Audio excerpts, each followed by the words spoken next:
Hello everyone, welcome. It's Drop Frames time. We got a new cat tower code. Tell us all about the cat tower.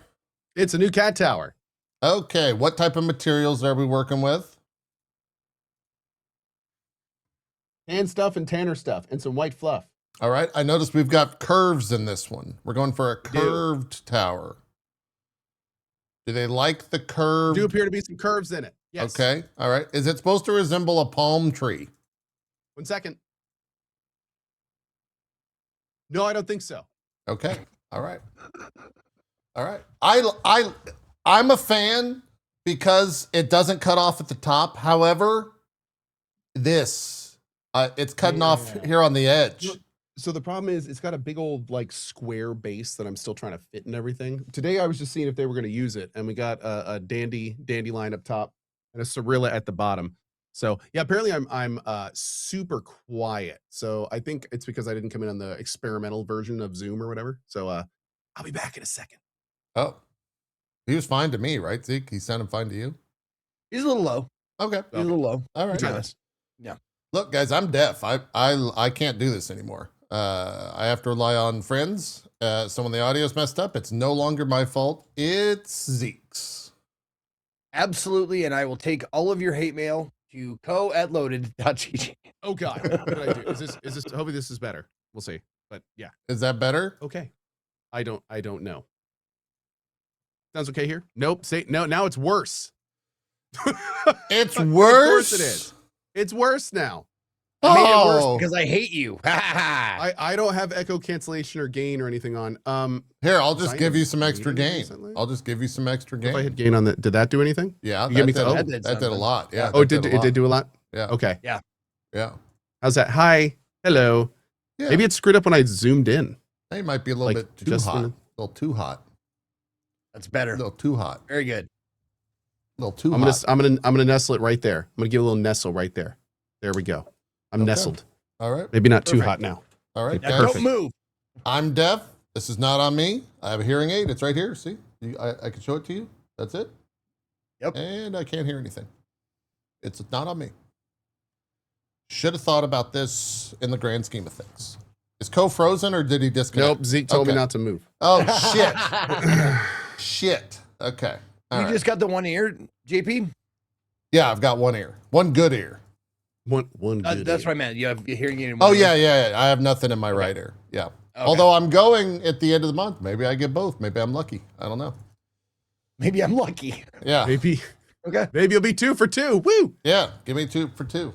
I want to be all cybernetically enhanced. So when the AI overlords come for us from Microsoft, we're good to go. And I'm on equal footing, and I can communicate with them. I can be the middleman. Excellent. You'll be Locutus of Twitch. Who's that? Oh, okay. A little too nerdy then. Okay. Locutus of Borg is what Picard turned into. He was like the Borg's communication between them and every other race. I thought it was the brother of 6 of 9. No, that's okay. Is she the one with the huge No, we're getting out of the weeds here now. That's like a different series. The big head? She's got a lot of 9. hair. Yeah. Yeah. Yeah, you're thinking of 7 of 9. She was the Borg who became an individual. I'm thinking of Picard, who was a human who became a Borg, who became the Borg's communication mouthpiece for a while, or they were trying to make him that. Jerry Ryan was a mouthpiece in that show? He was saved by Riker's hair. Okay, let's just move on. When did they make first contact? After they met Jabba. Oh. All right. I hate you all.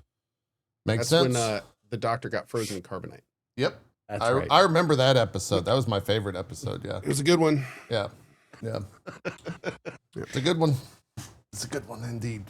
Hi, hello, welcome. I love how nerds make the one guy in chat. They're nerds. Are they trolling?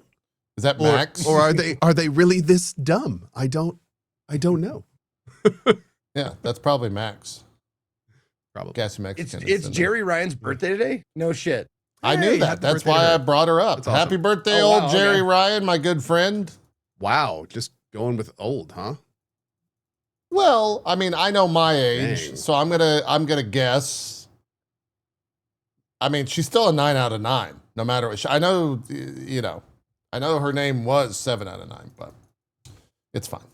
It's fine. How old is she, Yep. Chet? 58. 25, JP. She's 20. She turned 25 today. Congrats to her. Congratulations on Yep. turning 25. That's right. Mhm. Anyways, that's our comedy show. Thank you guys for tuning in. We'll be touring the US here soon.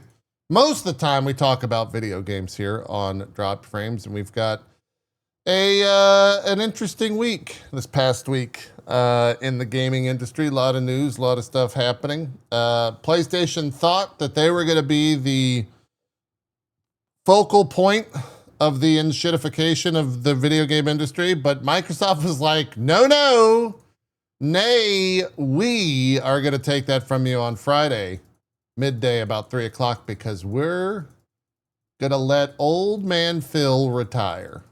Wink. He probably got fired, guys. There's no way he didn't get fired. Like, that is the most, it's insane. I think he got fired. I think he didn't want to shove AI into all that shit, and he was look, Phil's a good guy, okay? He might have fucked up along the way, but I think he got fired. And I think he didn't want to do any AI shit. The only thing though is he did announce, I think he said in an interview, or he did say he was going to leave the industry months ago. He did say so that. there was some writing on the wall. I will say that I too felt it was kind of sudden. I thought there would be a little more, and also I didn't anticipate Sarah Bond going at the same time. That was a bit of a surprise too. Yeah. And then the person they brought in was, of course, just like, oh wow, we're just going for three, aren't we? Yeah. Well, the whole Sarah Bond thing, that to me, that just means that they didn't want to give her the reins, even though she was kind of the heir apparent. I'm guessing Phil. there's a timeline where they told Sarah that Phil was leaving and they were bringing in the other person. She was just like, oh hell no. Yeah, I'm done. Like, no, absolutely not. Yeah. Yeah. Yeah. So They were I bringing don't know, in someone man. over her. Yep. Someone Yeah, so completely they- brand new. Okay. they not only brought in someone completely new, but the person they brought in has no history of gaming at all. And the only history in the industry they have is from Meta and AI. So I think it's just, it becomes very, they literally, the guy that joined for the love of gaming is leaving, and the person with Meta and AI experience is taking his place. So I don't know anything about her. I mean, I'm up for giving anyone a chance, like, sure, but the optics of this are absolutely abysmal. Yeah. Like, the optics are just like, it is wild. It is wild. That being said, like, there's some really interesting stuff coming out about, like, how viable was the Xbox brand? How much money was it making? Let's think about, like, the projected amount of Game Pass subscriptions they wanted and said they were going to have versus how much you're actually getting. How much did the Call of Duty stuff really mean to all that? Like, there's a lot of, also going back to writing on the wall, a lot of writing on the wall that the Xbox brand is not doing great. Yeah. 100%. So to have her come in and kind of, there's obviously going to be a big shakeup. And so it's going to be interesting to see where that goes, but man, it's tough. It's tough. Like, there's a part of me that wants to go, let's give her a chance. Let's see what she has to do. And there's another part of me that goes, this is crazy. Like, she's literally just a not gamer, like a non-gamer. She probably doesn't even understand the product and what it is. So she's probably there for specific purposes that have nothing to do with gaming, just making things, soluble, making bottom lines meet. Yeah. And that's unfortunate. I don't think that gamers win in that situation when the reins are taken over by somebody who, to put it bluntly, like, doesn't really have any vested interest in the product, or doesn't really, I don't know about her personal gaming past. Maybe she's been a gamer her whole life and she's just not gotten jobs in gaming. Like, maybe there's like a silver lining here. Maybe this is a jump. Maybe she's passionate about gaming and this is her first opportunity to be in gaming. That could be cool. I'd love to hear more of that. But if it does turn out that that's not the case, that it is kind of as corpo as it seems on the veneer, that's wildly unfortunate, especially for all the studios that were picked up in the last few years. by Yeah. Microsoft. Yeah. Like that's a if it does turn out that she is just corpo, like just there to make ends meet, just to make numbers add up, like those companies are in a lot of trouble. Yeah. Which really sucks. I mean, I Microsoft was supposed to be the savior at some point. I saw a few Yeah. people saying like, what do you guys like? What actually? Well, we'll cut back to the very beginning. Oh yeah. On Friday, Microsoft announced that Phil Spencer, the CEO of Microsoft Gaming for 13 years, he had been with the company for 40 plus, I believe, as an engineer and a bunch of different roles. He was retiring. His successor, the second in command, Sarah Bond, was out. She was retiring. Matt Booty was promoted to, I believe, Sarah's role as the head of game studios, I think is what it was. And that Microsoft AI exec Asha Sharma was named as the new ex-boss, who Ko was just talking about. Asha has, since been under heavy scrutiny from the internet as people have dove into everything about her. Ko mentioned she had worked at Meta before Xbox. She also worked as the COO of Instacart, where she kind of pushed, from my understanding, earnings across the board on all of those things. She spent 4 years at Instacart, and before Microsoft, she was working at, she spent 4 years at Meta, and before that, she was working at Instacart for 3 years. There was a lot of stuff dug up. Apparently, her Xbox account is like a month old. I saw being passed around in chat. They did like a complete social media scrub, from what I could tell. Like it was a newish social media account that she was using, which is never great. She was kind of saying all of the things that you would expect someone who's like, hello, fellow kids. However, Well, I mean, she is younger than everyone on the show. She's 36, so she's very young to be in that role as well. I was reading over. She did release a welcome letter to the team in Revives in anticipation of all this, and I think a lot of people were, of course, concerned about her background in AI and everything. She actually has a line in here directly. As monetization and AI evolve and influence this future, we will not chase short-term efficiency or flood our ecosystem with, quote, soulless AI slop. Games are and always will be art crafted by humans and created with the most innovative technology provided by us. Yeah. Okay. It was also dug up that... I mean, words, yeah, but I mean, that's...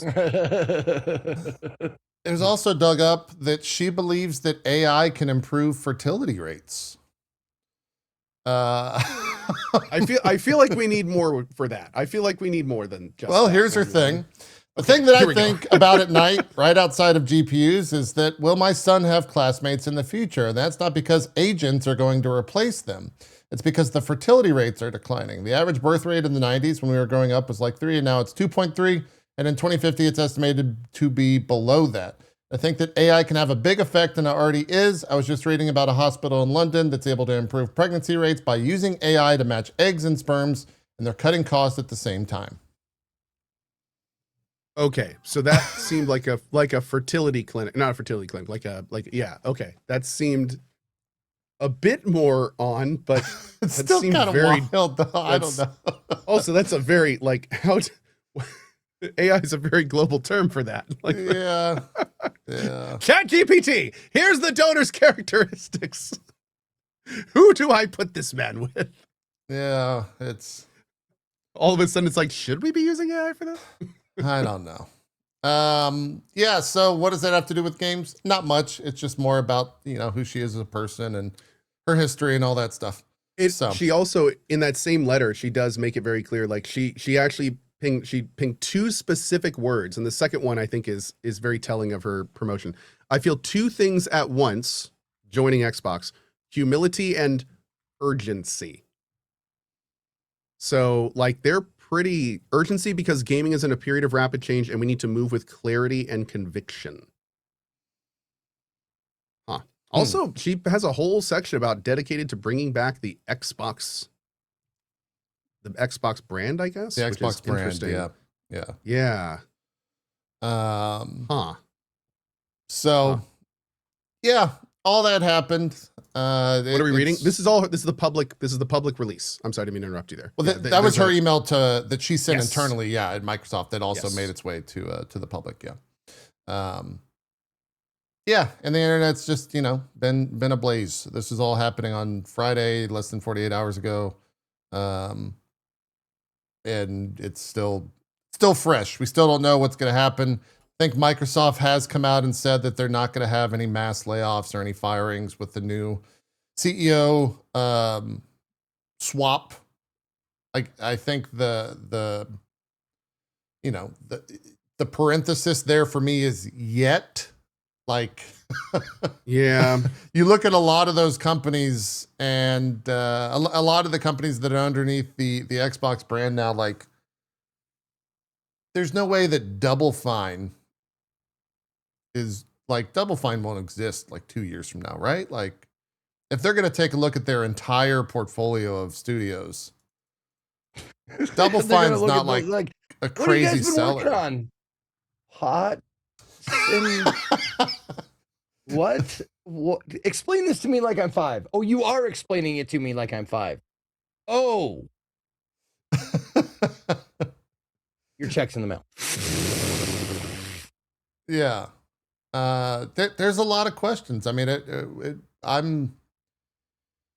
I think before you kind of, I guess, think what is she going to do, you have to kind of think about what does she need to do. And you start to think about like Phil Spencer's legacy as CEO at that company. And he did some things that were cool and good.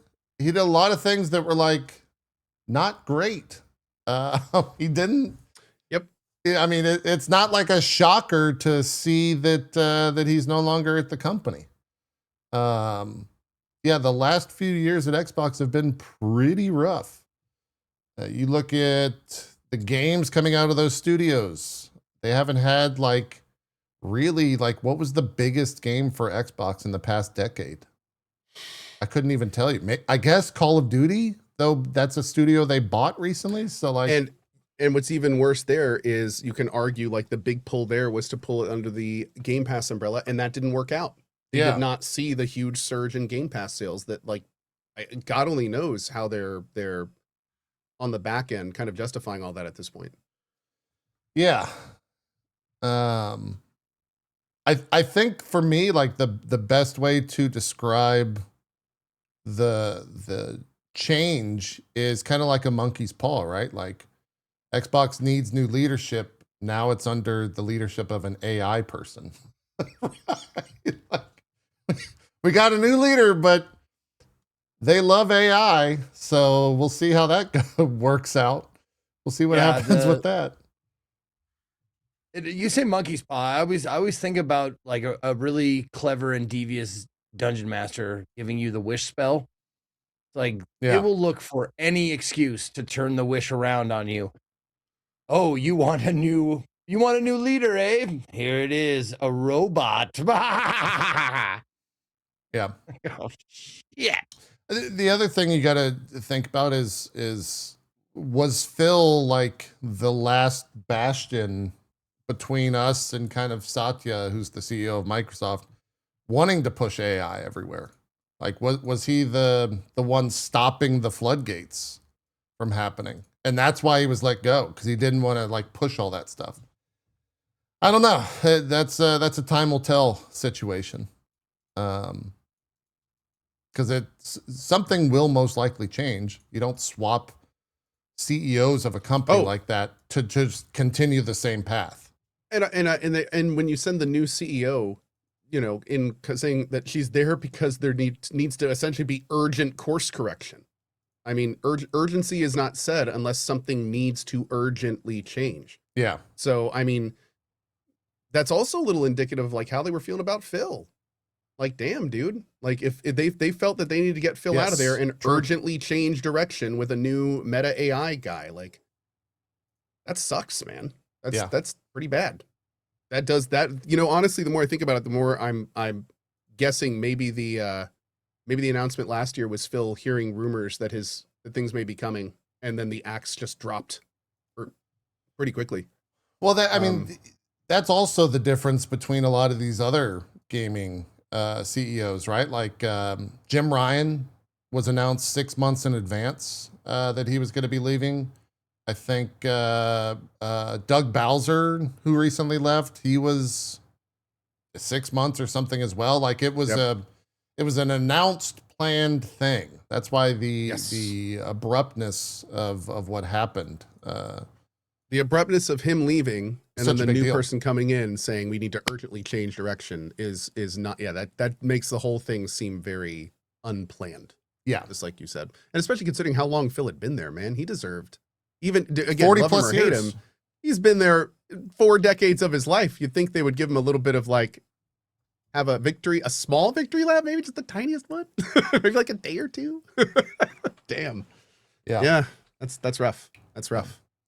So now we're in a wait and see type deal. The internet's going to continue to probably dig at all of the people that have been placed, and Phil's probably going to try and get a ton of people to message him. I saw, or trying to get a ton of people to talk to him. I saw on Twitter that he was kind of messaging people saying kind words, and that was always the one thing I liked about Phil. We had him on the show. He was always a very nice person to talk to. Outside of like the business side of Phil, which we never interacted with, he was just a cool guy to hang out with. So yeah, and he knew games and he got references, and like he very, even though he was the definition of a corporate, he still had all of these features of he was just like us. Yeah. He's like a real gamer. He definitely had that vibe. Yeah. It's going to be hard to replicate that for sure. Right. Yeah. So now we'll see. Yeah. I don't really, there's not much to it than that. We just have to kind of see what her actions are and what Xbox does from this. I fully expect a pretty massive shakeup from the developer side of things. I think they're going to be like, one, they got to fix Call of Duty, right? This past year was the worst selling Call of Duty, I think, in a very long time. So they're probably looking at that and thinking like, how do we make that profitable? What do we do about this? Yeah. What do we do about this? And apart from that, like, maybe this is like the start of a prolific period because they start focusing on new IP or doubling down on old IP and making it, making Halo the Halo that we knew from the 360 era or something. I don't know. They got to do something, and they definitely plan to do something. I guess it's just this is the first step of something. We'll just see what something is. Yeah. So I don't know. It was a shocking thing, and I feel like everyone was talking about it and still is talking about it, and rightfully so. A big deal. Out of curiosity, did Phil say he was leaving the industry? Did he say he was retiring? I don't know. I mean, I need the. He did post I think it was a Twitter post or series of posts. Pretty sure retiring was the word used. I thought that was the word. Yeah, I didn't know if he was saying that too. Yeah. Starts out and says, "It's rare in life to know when a chapter is closing, but after 38 years at Microsoft, the moment has arrived for me. I've made the decision to retire and begin the next chapter of my life. It's a milestone that's given me a chance to reflect on the incredible journey I've been fortunate enough to share with so many of you." Let's see if there's probably a non-compete in there for at least a year, you would think, at this level. But Phil needs to open his own game studio. That'd be, I wonder if there's a future where Phil comes back into gaming in a more. No, I'd absolutely love to see for him to enjoy it. Yeah. The remember when the Verizon guy, the can you hear me now guy? Yeah. he fucking flopped over to Sprint or whatever it was. I would love to see that a year later. It's like Phil ripping off his Xbox thing and being like, Sony, like right there. That would be crazy. Yeah. That'd be some that would be crazy. NWO, like fucking wrestling shit right there. Yeah. That'd be awesome. I mean, he's 58, so it's kind of in the like, if he wants to be done, he's done age, especially being at that level. He could probably be just fine money wise. But yeah, it depends if he still wants to do it, right? If he still wants to jump back in. I would think that he would be exhausted, especially after all the legal issues over like Especially after the last few years. Yeah, the last few years, Yeah. he's probably just like, Maybe take a fuck break." this. I'm going to go ski. And said, you're never going to see me again. I'm going to pull a Gavin and go get me a yacht. Yeah. Exactly, yeah. Yeah. Speaking of, someone brought up that he never did take me skiing. He did. He never, well, he's got time never- now. Hey, He's he's got time Now he's now. got Come time. on, man. The message Yeah, is going to that's come right. through. He's going to hit Bro. you up. I'm ready to go. I'm ready to hit the slopes, buddy. He's going to hit you up. Yeah, exactly. Soon. Love it. Soon indeed. Any day now. Any day. Absolutely. Keep that phone plugged in, Zeke. Absolutely. Yeah. So that all it was effective immediately. So Asha Sharma is now the CEO of Xbox and will be starting Monday, I'm assuming. If not already been in place for, a couple of days behind the scenes. Who knows where we go from here, but something had to change from the higher ups at Microsoft, and something changed. I'm actually curious from like the shareholders' point of view, like how, like did Xbox stock, like did Microsoft stock change at all? Like, did they care? I'm really curious how that worked out. If they saw AI and it was like, yeah, we're rich. How that all worked out. That does sound like something investors would do. Yeah. They're down 0.31% today. And they kind of have been down for a little while. About a month ago, they dropped pretty hard. But that also is, stock market, yada, yada, yada. Yeah, so that's the thing that happened. I don't really have any more thoughts on it. I can only say so many different ways. It kind of sucks, but it is what it is, I suppose. Yeah. Phil was fired not because he was doing a great job. Or I should stop saying firing. I believe he was fired. Phil retired officially because he wasn't doing the best job. So, yeah, Zeke or Co, anything else to say? It was nice of them to let him go. Like, let him say I retired. Yeah, I guess. Yeah. I suppose. Spend more time with family. Yeah, quote that quote. I mean, I don't think they couldn't not. I mean, like it's Phil Spector. I don't know. My final thoughts are, I do hope he writes a book one day. I'd love to know what actually happened. I'd love to know that if this really was normal, like so many people say, or kind of like you think, JP, and I'm kind of in the same boat. I think there was a lot more going on behind the scenes, and I think most likely he was asked to leave in corporate talk. I think he was probably, and you know what? Maybe there is a world where he was brought into a room and been like, dude, we're going to do all these changes. And he just went, I'm not doing that. I'm not doing that. Like, you're going to need to bring in someone else to do that. And they just looked him in the eye and said, okay. And shit, like, if that actually happened, man, I want a movie on Phil. I want to see that scene in a movie of him staring the guy down like, you'll have to fire me. I won't sell out what I've been working on for 40. Well, fine then, Phil, you're out. It should be a dramedy though. The table. Yeah, no, it should be a dramedy, and then be like, bring in the robot, and then a robot wheels in with like his resignation letter. You will read this. The guy leans in and while establishing eyes with Phil, he just leans into his computer and goes, ChatGPT, write me a resignation letter to Phil. And it just prints out while holding eye contact, just hands it to him. Exactly. There you go. Yep, that's how it should go down. Oh, my that's Lord. how it should go Somebody down. in chat said, and this is a great, Old Bunker Hill says, I think we can agree this is Xbox's last shot. And I'm gonna be honest with you, old Bunker Hill. I think for a lot of us, in terms of like what Xbox was, I think Phil leaving is kind of the nail in that coffin. I think whatever is now is going to be new. This is you could argue the death throes, but I don't really see how this could still be Xbox with how Phil is leaving it. It's just this is going to be something different. This is going to be more of an evolution than a continuation, I think. Yeah. But yeah. I say evolution, but we'll see. Yeah.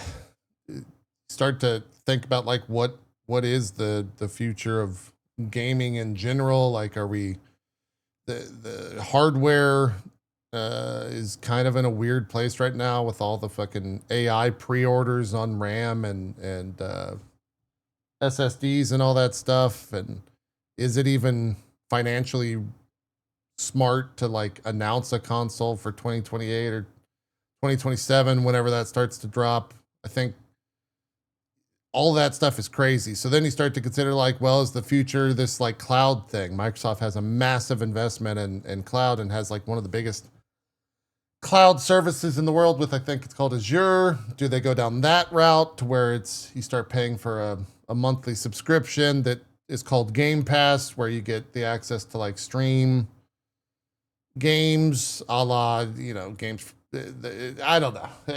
like you just dude, start to wonder. chat's pointing out, Steam Machine, man. Like that's a lot of the writing on the wall. You can see like it's wild to think that consoles could go the way of the Blockbuster. It could be in a 5-year period, there could just not be new consoles outside of, like gimmicky things, like, things you can carry or things you can wear or things like that, that allow you to connect to the cloud and run all your cloud games. But yeah, it's going to be wild. We're going to see. Stadia was a hit. Yeah, there's never been a console like that that's worked. But I think they're going to keep trying because they're so much cheaper. Yeah. I mean, Nvidia's in a pretty we'll get good to the point where place. that's our only option. The Nvidia streaming stuff is like pretty legit now. Much better than Stadia was in its day. And they have a pretty big brand with Game Pass, so you could roll that into something like that. I don't know if that makes sense to do, but yeah, it's definitely something I would think they're going to look at with hardware shortages, and the scale of Azure when it comes to their like cloud and AI stuff. So we'll see how that all goes in the near future. I guess we'll probably see something in like 3 or 4 months at the around Keighley Con era, because the Xbox usually has like a big event around that. Yep. So that's probably going to be when we start to hear about the new direction or where we're going. Although, when is GDC, Co? GDC is pretty soon, isn't it? March 9th through 12th. Probably going to be going to that, I think, this year. Okay, yeah. GDC also might have some stuff on that. I'm pretty sure Microsoft attends that in some form. So maybe she'll have a big announcement or something. Who knows? Make a big splash right out of the gate. Another year of AI, most likely over there. Yeah. Did you go last year, or was that the year before? I went the year before for the A16Z stuff. Okay. And this year I'm going for Emberville stuff. Yeah. It's probably still like AI focused across the board. Oh, of course, yes. Yeah. Yeah. At this point it's a marketing and investment buzzword.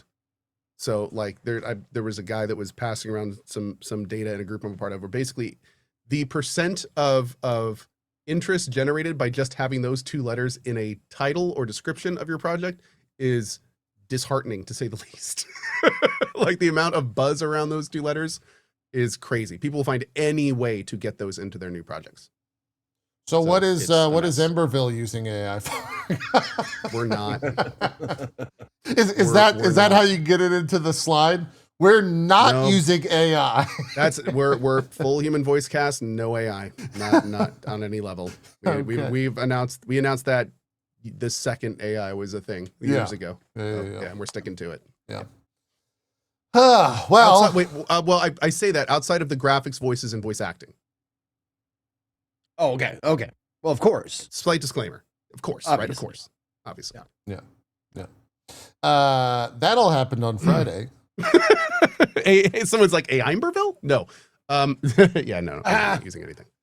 On the 19th, maybe a more shocking what the fuck scenario for me.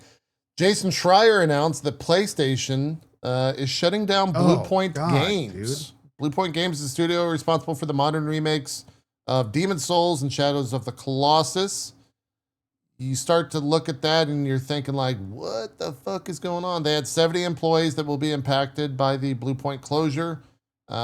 They were working on a God of War live service game until it was canceled early last year. The studio, according to Jason Schreier, then spent the last year pitching and trying to determine what it would do next. I guess Sony had heard enough of those pitches because there you go. Unbelievable. Yeah. Unbelievable. Like, it's the Demon's Souls was such a great remake. They could have given that treatment to so many other things. Yeah. Maybe one called Bloodborne. That'd be kind of fun. Well, I've heard people maybe wanting that. I think it's you have to like, not only was it a great remake, it was one of the best like remakes. Like it was 1-to-1 with like an incredible art graphic on top of it, and Shadow of the Colossus was incredible as well. So I don't know. I Sony just wasn't happy with the pitches, I guess, after closing that live service God of War thing that they were doing. That is just a shocker to me. I can't believe that. So what is the most recent thing Bluepoint put out for the public? That would be Demon's Souls. I think Demon's Souls. Demon's Souls. Demon's Souls was the last big thing they put out, and then like JP was saying, they were working on a God of War live service, but that got shut down early last year. I don't even think we saw anything on it, if anything. So at that point, they were having to come up with what they were going to work on next, and I guess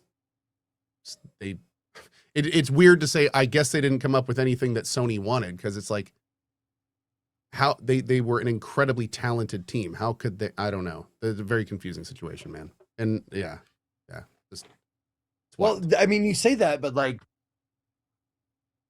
I'm sitting here like thinking like they haven't put anything out since Demon's Souls. 2020. So they're yeah.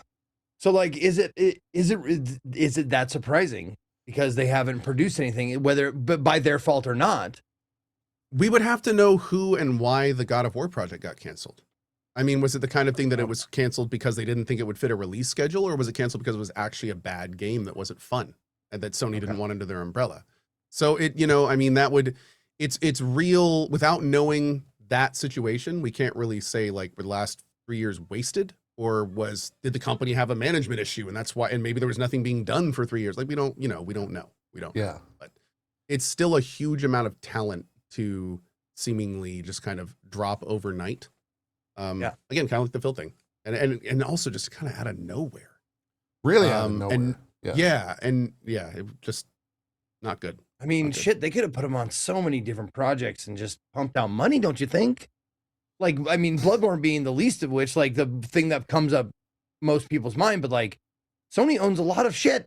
Yep. And they could have been just like, here, put this in the Blue Pointerizer and make it awesome again. Like, okay, sounds good. There's so many games they could have done that with. They could have kept them alive for I think that was decades. like most people's point. Like you caught lightning in a bottle with the Demon's Souls remake. It was one of the best ever.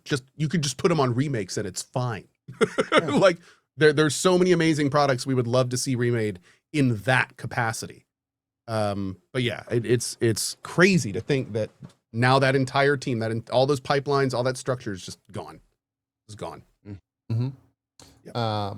According to the wiki for Bluepoint Games, the last thing that they were offering support on, dev work, additional work, blah, blah, blah, was God of War Ragnarok in 2022. So last game they put out was Demon's Souls. Last game they supported that's known was God of War Ragnarok. So, yeah. There was a social media post from a fellow named Detective Seeds, where he reached out to 2 employees via LinkedIn with Bluepoint Games and spoke with them both. It's a fairly long post, but people are kind of using that as a major conversation point from it. I haven't read through it too much. I was kind of scouring it as you guys were talking. Let's see here. Both said the studio was not currently working on any greenlit projects. At the time of closing, they had not secured any greenlight projects since God of War game was canceled. Both said reports of them currently working on an approved project with funding are not accurate. They had been 4 projects pitched to PlayStation to their knowledge, and these projects were not greenlit. One of them said 2 of those projects were remakes they wanted to take on, but PlayStation did not believe that they would be successful in the market. Both were apparently single-player experiences. He says, I did ask if I could have the names of the projects. Both said no. The reason is that at least one of those pitched projects is now being worked on by another studio. They don't want to be responsible for putting that info out. Followed up on why they did not get that green light, but someone else did, and they did not know. So I think that was maybe your answer to the wait what from Co. They gave it to someone else, apparently. One stated that PlayStation did offer them opportunities within Sony Interactive Entertainment due to what they do. The other stated they did not have help in getting jobs within SIE. One said the atmosphere had soured in their view after the God of War project was canceled. It then got worse after the projects that were being pitched kept being turned down. They said several had left the studio prior to closing, and they thought the headcount was in the 50s at the time of closing, maybe 60s. One stated they were fine with how the studio's closing news was handled. The other person said they were not happy with how things went down. Asked about other potential studio closings. One did not want to discuss studios they did not work at. The other stated they have friends at other studios, and there were a few studios that they believe will be closed or more staff reductions in the near future. One did not give me the names of the studios they thought were next, but asked me not to share. Oh, sorry. One did give me the name of the studios they thought were next, but asked me not to share this part out of respect to those other studios still operating, and I agreed.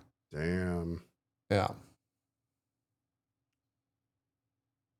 Yeah. So that was from a person on Twitter named Detective Seeds who spoke with 2 employees via LinkedIn at Bluepoint Games.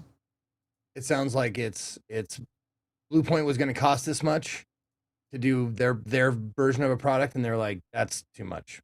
We're gonna find someone cheaper to do it. And they kept doing that, and eventually they're like, Bluepoint, you're out. You're too expensive to do stuff. That's what it sounds like. Yeah. Ew. Yeah. Like, get a bunch of studios under your umbrella and then have them bidding war each other. Yeah. Ew. Yeah. Ew. So that's sad. You want a God. Bloodborne remake? My cousin can do that over the weekend if you want, like real cheap. Well, what the problem is that line of thinking is like what happens when they bring in that uppy new studio that really is using AI, and all of a sudden they're churning out products at a quarter of the cost of the other studios under that umbrella. Yeah. Better get more of those companies, right? Yeah. So it's like that's just that is just Yeah. What other like Sony IP would do well for a remake? But like Bloodborne's obviously top of mind for everyone, but what else is out there? No, it's it, just Bloodborne. That's Killzone, All egg, one basket. Resistance, Infamous, Gravity. I mean, Twisted Metal. I'd play a new Twisted Metal. Okay. You make a banging Twisted Metal remake, like with state-of-the-art graphics, gorgeous, like Gran Turismo style and stuff. That could be fun. Darksiders, you make one remake? That'd be good. Legends of Dragoon, that'd be a cool remake. Yeah. Yeah, Panzer Dragoon. Ooh. None of those sound like big sellers, though. How did Ratchet and Clank do? I think Ratchet and Clank does okay. I mean, that was a big one, but I would say there's ones that are just as big or bigger. Ratchet and Clank Rift Apart, which was 2021, sold roughly 3.9 million copies, according to a quick search. Is a hell of a drug, man. Yeah. And I mean, us, It's a good game too. 30, 40, 50 plus people are now they're getting old enough to want those remakes of our childhood games. Yeah. I mean, I was shocked when they, and a little bit like, why are they doing this when they announced those God of War remasters for the original trilogy? But then you start to think, oh, well, there's a TV show coming. Of course, they're going to do that. That's what everyone's doing right now when it comes with like a show or a TV show or a movie. They remaster the old stuff so that they can sell that.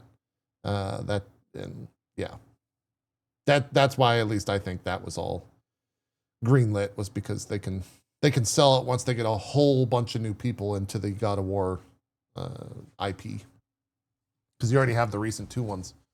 So yeah, I don't know. It's one of those things where I'm just like, I don't fucking know, guys. I don't know what's going on anymore. Bluepoint, they closed Bluepoint. What the fuck do you say to that? What is going on in this industry? It's very doom and gloomy out there within the developer world.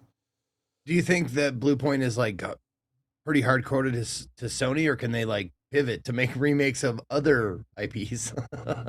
Oh, well, I mean, I think they're done. Like they quote unquote shut down Bluepoint Games. So I think that studio is just gone. They own. That's right. They own them. They own them. Yeah. It's not like they sold off the company or anything. It's right, gone. right. Okay. Yeah. Okay.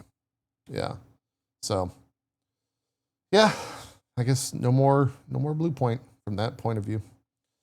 Sounds like some of those devs will still have jobs at SIE, but also some of those devs will not. I saw a ton of people putting out like, here's our hiring portal and go check all this out and blah, blah, blah. Because obviously those devs they put out incredible stuff like the Demon's Souls remaster. Good at what they do. But yeah, that's that. What else has happened in the past week? Is there any happy news anywhere? Mewgenics sold 1 million copies as of 5 days ago. That's pretty good. Yeah, Mewgenics is out there crushing it. Game's all right. That's good. That's good. Yeah, how many hours are you in, Co? Let me see. I'm sure it's like 4,577. Really, that much? Damn. Yeah. Are you playing off stream, or is that primarily all on stream? Have you are you starting to see repeat content yet? I mean, I'd say repeat content being like, are you still seeing new stuff? Let me answer, or let me ask the other question. I unlocked difficulties today.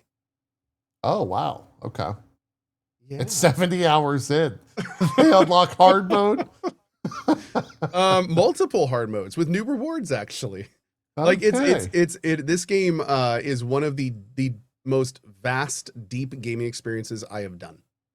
It's wild, dude. It's huge. Like at every run I get new items. Pretty much every single run, or see something I've never seen before. Dude, I am still seeing skills in base classes. Yeah. Since the beginning, I've had from the beginning of the game. I just got one today on my tank. I was just like, oh, never seen this before. Let me try that. Click. Like it's wild, dude. It's wild. Yep. It's a lovely game. I can't recommend it more to people that like roguelite strategy. Yeah, it's doing well. 1 million sold. It's become the most played roguelite ever on stream, I think, when it comes to concurrent players, crossing like 100,000 plus or something. Somebody said, "Co, you haven't seen anything?" Dude, I'm not halfway through the game. If you look at my percentage, what's like your percentage? Yeah, I'm like at 48, I think. I beat. I could tell you what I did today, but you wouldn't believe me. So I beat a new path today, which I guess is technically, I think I'm like midway through Act 2, maybe, or Act 3, maybe. Okay. But yeah, I have entire, like I just said, entire mechanics I haven't even begun to look into yet. So I'm just starting to get my head around the whole cat breeding thing, and that's a huge part of the game. That's like a huge part of the game, is making like better units via like this mutation / breeding system / house minigame thing. And I am still figuring out how that all works. There's lots of different facets to it. I'm not really looking at any how-tos, and I'm not watching other streamers. So I'm going a lot slower. And I know it's driving my community crazy because I'm not doing all the obvious things that I think other streamers have been doing for a long time. I'm just like bumbling through it. But it's been awesome. It's been a real fun kind of learning experience for sure. So it's been good. Cool. Zeke, oh yeah, I got Gaydar today. That's fun. All right, cool. I'm happy for you. Yeah, I can tell when my cats are gay. So then I know who I can breed and everything, which is good. Make kittens. Oh, That's important. It's important to do that. Yeah. Zeke, you're out, right? You haven't played any Mewgenics? I haven't either. No. It's not my thing. No, it wasn't my cup of tea. Yeah. When it is a very niche game. But yeah. Very niche. Yep. You're definitely into the Slay the Spire 2 early access launch, though, right, Zeke? On March the 5th. When is that happening? March the 5th. They put out a trailer for it. Oh. Yeah, we might lose Zeke for a little while there. Well, I hate for you to hear like this, but I'm actually going to be gone the next 2 drop frames. I'm just letting you guys know because I will be in Disney World. Oh yeah. I'm going Zeke's to going to Disney. Disney. Shucks. Yep, I'm going to Disney World. Disney I'm World. gonna be there from the 1st through the 9th. Disney World is going to Florida. You're going to Florida, Yep. yeah, because land is LA. Yeah. That's right. Yep. Awesome. I haven't been there since I was like 12 or something, and it's for Katie's birthday. So Okay. Hey, how cool. Awesome. You guys have Go to like Disney World. a plan? You got to hit like every park and do all that kind of thing. Doing the what I are your think they plans? do like because we're going with Gassy and Beth. Nice. Oh, cool. That's how you there do we it, go. Zeke. That's the best way to travel is you get a significant other that plans everything for you. That's exactly what's going to happen. We're doing whatever they want to do, and we'll definitely be spending a good amount of time in the fucking Wizarding World. I'm sure of it because because we have to. Yep. As you have to. Um, That's right. Yeah. Well, cool. But yeah, we're gonna be down there for a week and a couple days, 1st through the 9th. So I won't be here on the 1st or the 8th for those Okay. drop frames. I think the 8th we might have a special guest, but it might be the week after that. But yeah, I don't think you're gonna miss. I think you're good. Yep. The next couple But of the weeks. Slay the are- Spire 2 thing, that's what brought that up, is right in the middle of the vacation. So Right. Yeah. Yeah. Well, it's So only early apparently- access launch. It's not the full game. You won't be. Zeke, Right. apparently we're going to need you to sample and report back on all the various drinks at the Wizarding World. Oh. If you could please. Okay. We're going to need you to have to someone acquire was telling each me and they're try not. all of them. Wizarding World isn't at Disney. Never mind. It's at Wait, what? it's at Universal Studios. Yeah. Yeah, but I mean, that's nearby. I think it's nearby, right? Yeah, you can hit Yeah, all if the you're parks. doing you can. I hit was all gonna the say, I parks. think we're gonna hit both. Yeah. If you're there I for just that say long, Disney World. you can get through. We went out there last year before, and we did we just had a park each day. Yeah. Boom, boom, boom, boom each day. Yeah. And let me tell you, with 3 small kids, too much. Do not do that. Yeah. I'm sure you were but- exhausted after that. Yeah, nightmares still. Yeah. But it'll be great for you. Adults, I think, it'll be fun. Yeah. I had a good time Gonna when I get a went out there wand. last time as well. Gonna start casting magic spells and shit. Do it. The park's pretty Gonna be cool great. because you can, if you bring a wand, there's different places in the park where you can cast a spell and stuff will happen. It's kind of Oh, fun. that's awesome. Yeah. You can look at a dude, I bet the kids window would love and that. do a little swish and flick and then something happens in the window. Yeah. Yeah. It's good. No, I'm trying to get my Hagrid cosplay together. I think I can pull it off. Totally. Yeah, absolutely. Absolutely. What else do we got here? I know one bit of news, but it's kind of smaller bit of news, but I can bring it up now while I continue to scour the interwebs for stuff. League of Legends is getting voice chat. What? That is the worst idea I've ever heard in my entire life. Are you serious? League of Legends is getting voice chat? Yeah. It was on the PBE, which is their test realm right now. They're getting voice. The voice chat is going to be put into the game to where you can communicate with your team.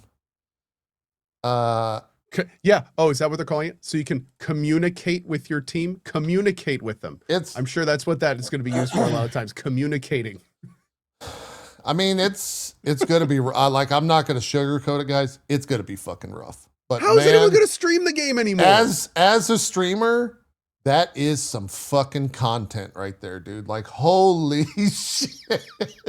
That is. Oh my god. Yeah, no, I think it's gonna be. We're gonna see like over time. It's gonna be self-harm numbers. Oh, what's that big spike there? What's that big spike of self-harm right there? Oh, it's when League of Legends turn on voice chat.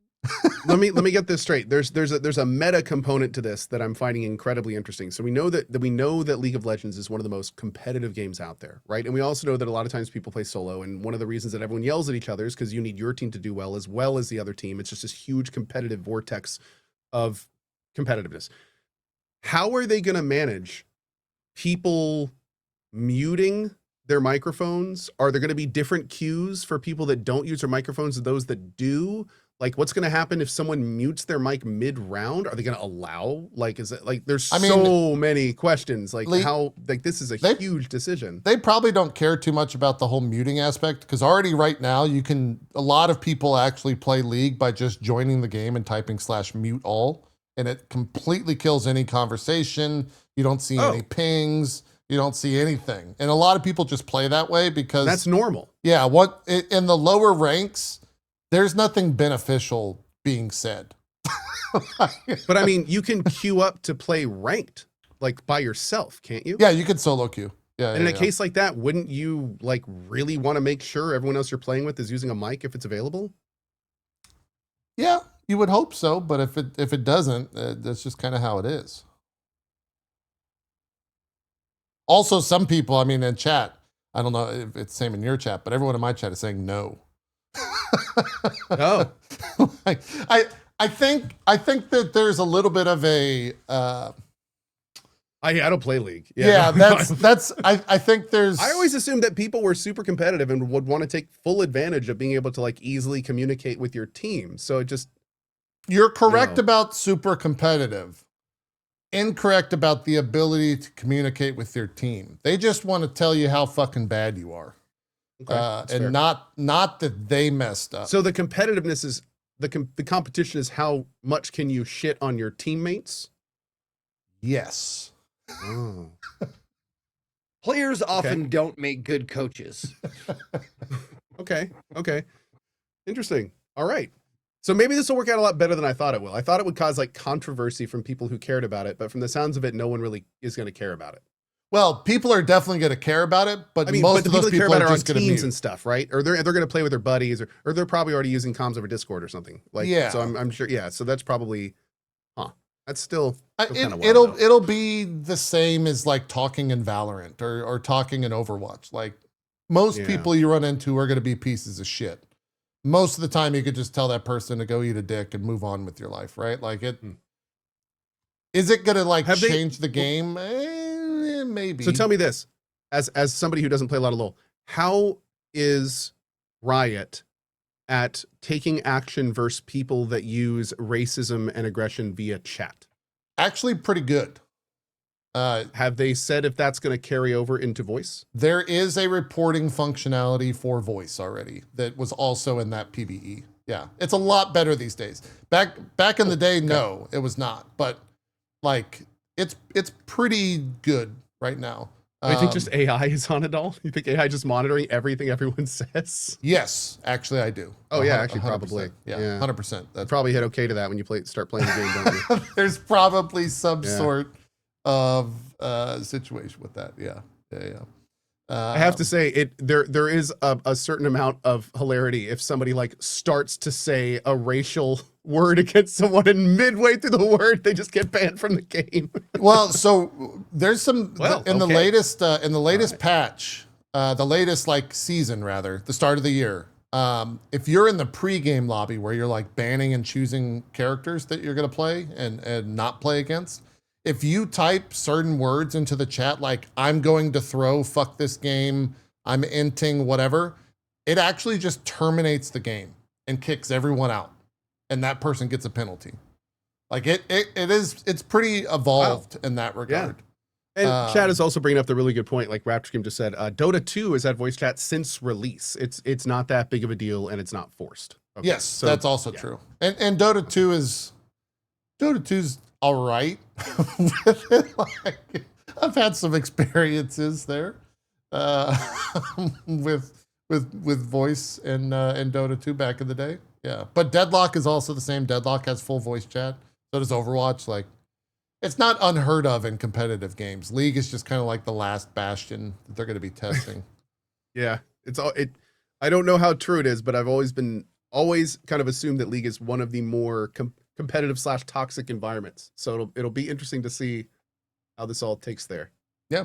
Yeah. Yeah, I'm very curious. I told my friend that their voice, the second they say anything in voice chat, it's gonna be like kryptonite to everyone. Because she'll say something and everyone in chat is just gonna be like, oh, okay, let's get riled up for this one. Just get ready. Yeah, she's gonna have a bad time in the voice chat, but she's also gonna have some content, depending on how you look at it. And I've seen a lot of social media posts about that as well, of people just being like, fuck, this is gonna be abysmal. Like, I'm never gonna turn it on. There's no reason for me to talk, because like rampant misogyny exists in all of that. So yeah, that's the thing. We'll see how it goes. I don't know when that is actually supposed to happen. Riot actually hasn't said, at least to my knowledge, Riot has not said anything officially. This was all just kind of posted on their test realm, and the internet dug it up and saw a bunch of different things about it. So I'm sure Riot will make a pretty expansive video on it, and do their best with it. So what else is happening? We made the news a lot, by the way. I don't know if you guys saw that, but we were all over the place. We did? Yeah. Yeah, because of Crimson Desert. Oh, because of the Will Powers interview. Yeah. we had articles everywhere. Yeah. That was funny. Apparently, yeah, this was pretty cool. Apparently, Will said a lot of first-time info on the interview last week, which was very cool of him. And that was a very fun interview. By the way, for all of you who said we weren't asking enough questions. There you go. Well, yeah, no, there was a lot of new info, some good confirmed info. There were actually like multiple Reddit threads targeting different parts or different sections that were like going over information that people have been wondering and asked about. So yeah, kudos and thanks to Will for doing that. That was awesome. Yep. Yeah. We were all over the place. Zeke, IGN, Insider Gaming, Dexerto, the hotspots. Nice. That's great. None of them linked to the original fucking video, by the way. Yeah, I was gonna say one thing I loved and noticed between them is even on like two of the big tweets, one of them even showed a clip of me asking Will the question the tweet was referencing, and they don't even mention that the podcast, nothing, just Will responding to it. And I was just like, dang, y'all. None of the Reddit threads, nothing. It was just like, finally we've confirmed this and this, and it was great. Yeah. Funny enough. And weirdly enough, that's what always happens with our stuff. It is. Yeah, it is. Turns out the group of aging gamers aren't the focus. Weird. Yeah. Weird. Oh, Ollie's shouting our voices. Thanks, Ollie. Yeah. Ollie's our #1 fan. Indeed. 100%. Did you guys see, I'll throw this and then I'm going to see what he's getting into. The Embark Studio CEO, Patrick Soderlund, is now... Okay, he's not going to bark. Is now an executive chairman of Nexon. So that's... Like right up at the top. Yeah. Yep. That's kind of crazy. That's wild to me that's a thing. They Embark? really liked Embark as the makers of Arc Raiders. Yes. Right. Okay. Yeah. I was just So making a joke because of Ollie's barking. Yes. Oh. Embark. A smarter person would have caught that quicker. I'm like, geez, Zeke. They're the ones that make Arc. Jeez. Yeah, so what that means is Soderlund is now in charge of all of Nexon's creative endeavors. That's a pretty big fucking deal. Yeah, I feel really bad for Bill Benser, the guy that got pushed out, the former creative director of Nexon. It was really sad to see him go. Yeah. Very sudden. It is a new role. I didn't realize that. It is a new role that they created at Nexon as executive chairman. That gives him, quote, broad authority over the company's long-term strategy, creative direction, and how Nexon develops games globally. That's fucking wild. Man. Yeah. Yeah. It's gonna be interesting to see like what he does there. Like I wonder like how they're gonna. That was a big announcement and a very kind of interesting position to make. I wonder how publicly transparent they're going to be about it, or if it's just kind of like, thanks for Arc. here's a really high up cushy position. Yeah, it'll be cool to see what he does there. He's kind of familiar with that level. He was the CEO of Dice in 2000, which was a studio that. Oh, he became the CEO of Dice after they acquired Refraction Games, which was a studio Soderlund co-founded in 1997. And then he became a vice president at EA after it acquired Dice in 2006. And then he left EA and founded Embark in 2018. So he's been around the executive. So from level Embark, for a he went while. under Nexon, and now he's doing what he did at EA at Nexon. He's kind of like he's kind of like the fucking Highlander of video games. Yeah. He joins a company that becomes the executive. Yeah. So I wonder when is he leaving Nexon to form his new studio? I don't know. Who I wonder, could does say? he just announce that now, or does he wait a few? What would be a step up from Nexon? Nexon's That's the thing. big. I mean, you could argue like at EA, Tencent? he was what, vice president at EA, you said? Yeah, he was So, like, a VP at EA, yeah. It seems like most likely if you leave that world to form your own studio, you want to kind of bring it back to a more personal level. I mean, just taking a guess. So then for that company to then get like the creative director of this is a weird progression. It's almost like he made the decision to leave the corporate industry and then was like, you know what? Nah, let's go back in. And now he's like right back on top at a different company. Yeah. That's cool. I was seeing what Nexon has, what is under their entire umbrella. Nexon funded Lawbreakers. That's funny. I knew that, but yeah, Nexon was part of Lawbreakers back in 2017. Random question. Somebody asked me this and I didn't know. Did Cliffy stop doing game dev after Lawbreakers? Yes. Did he? Okay. He's like, I think he recently, didn't he write a book? I think he wrote a book. Did he? Yeah, he wrote a book called Control Freak. I'm looking at this wiki. Somebody My said Epic Adventure Making comedy Video. now? No. He announced that he's writing a comic book series in April of 2023. Coming out this year. I don't see anything about stand-up. He opened 2 bars in Raleigh. The first one in 2014, and then he opened another one in 2015. So it sounds like he does do stand-up comedy now. I'm money. sorry. No, that's the more fascinating than the bar stuff. Yeah, I don't see the stand-up in here. No, if you Google Cliffy B stand-up, there's like 5 minutes from 7 months ago. He's doing. Well, there you go. I'm gonna have to watch this later. That's a wild tangent. Yeah. What have they put out? So they DNF Duel. We were talking about Cliffy B, Unreal guy, made Lawbreakers. He was a kind of a game dev rock star for a while. I want to say he was like very well known for a period of time. Dave the Diver, The Finals, First Descendant, First Berserker, Arc Raiders. Yeah. So they're smaller than I thought. What does Nexon have, like a mobile game, chat? I saw DNF. Are they Nexon? Yeah, Nexon does some MMOs. Okay. Yeah, I mean they're fucking massive. I'm looking at the numbers now. They had in 2021 they had 274 billion revenue. Net income was. They do a lot of free to play MMO stuff. Yeah. Yeah. They do Blue Archive, Maple Story. Oh, okay. Got it. They're the Maple Story folk. Well, I don't know. I'm fine with that. Maybe we get some more Arc Raiders style stuff. Maybe we get some new IP out of that on the level of Arc Raiders. Totally about all that. Todd Howard was in the news this past week talking about Elder Scrolls 6. I don't know where this came from. It was in an interview with Kinda Funny. Todd Howard explained that Elder Scrolls 6 is powered by a new version of the creation engine.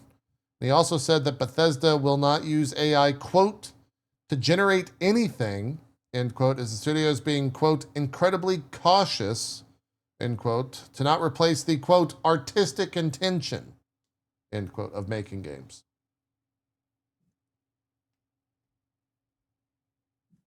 Go your thoughts.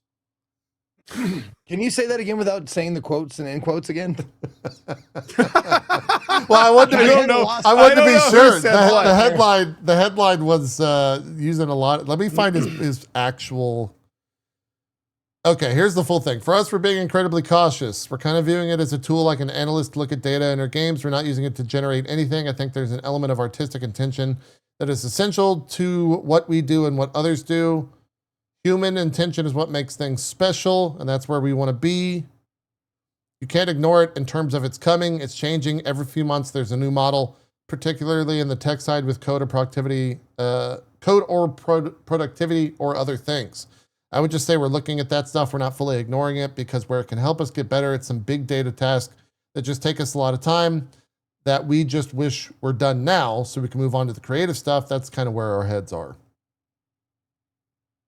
I mean, on that part of it, I think that's a pretty solid answer. I mean, AI is coming, and what the tools that are involved with the phrase AI are coming. There's going to be tons of them, and a lot of them are going to infringe on the human creative aspect. A lot of them are not, and they're going to be actually super useful and great tools that are going to allow creatives to create more in bigger timeframes. Those tools are great. So, I mean, I think one of the best answers that game dev companies can be giving right now is just strongly drawing the line between the creative impetus of AI and using it in ways to facilitate human creativity. So in that regard, I mean, think what you want about Todd. I liked his answer there. That being said, I was stunned to hear that Elder Scrolls 6 is going to be on the Creation Engine. I'm let it fucking die. Dude, it's so concerning. Like, can they even do things not on the creative engine anymore? Like, can they even, is it even a thing? Like, are their teams even capable? Is their company capable of making a game that's not on this in-house engine at this point? Because, dude, it was terrible in Starfield. It held the game back. I was seeing bugs in Starfield I had in Skyrim. Like, dude, this is like, seriously, man. This is not okay. Like seriously, this is not okay. You need to you are not only behind in terms of the entire product you are making, you are also severely behind technically, no matter how much you put lipstick on this pig you've grown.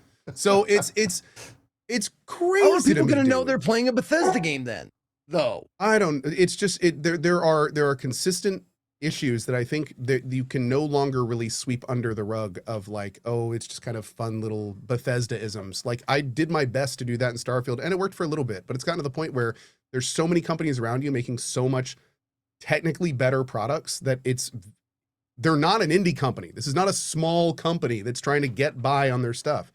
This is a AAA company under a giant corpo company. At this point, it's just kind of getting ridiculous. The only good thing here is that if you do want to take the vein of the modders are doing just as much work as Bethesda on these games, it is good that those tools are still going to be there and modders will be able to dive into ES6. That's like the silver lining to this. So if you do really sign up to, like, Bethesda doesn't make games, they make foundations of games for modders to make games on, then like, yeah, like I could see that. I can absolutely see that. And especially after considering Starfield, man, like, maybe that's for the better in some ways. They have kind of they're a very different company compared to others these days. Very much stuck to their old ways, and it doesn't translate well into the new day and age. I feel like they're a game dev company that doesn't iterate super well, which is kind of weird. That actually gave me an idea. Let's hear it. We'll pitch it to Todd. I'm going to pitch it to Todd. Yeah. Todd, you listening? If you use this idea, you have to pay me. Ready? Elder Scrolls Maker.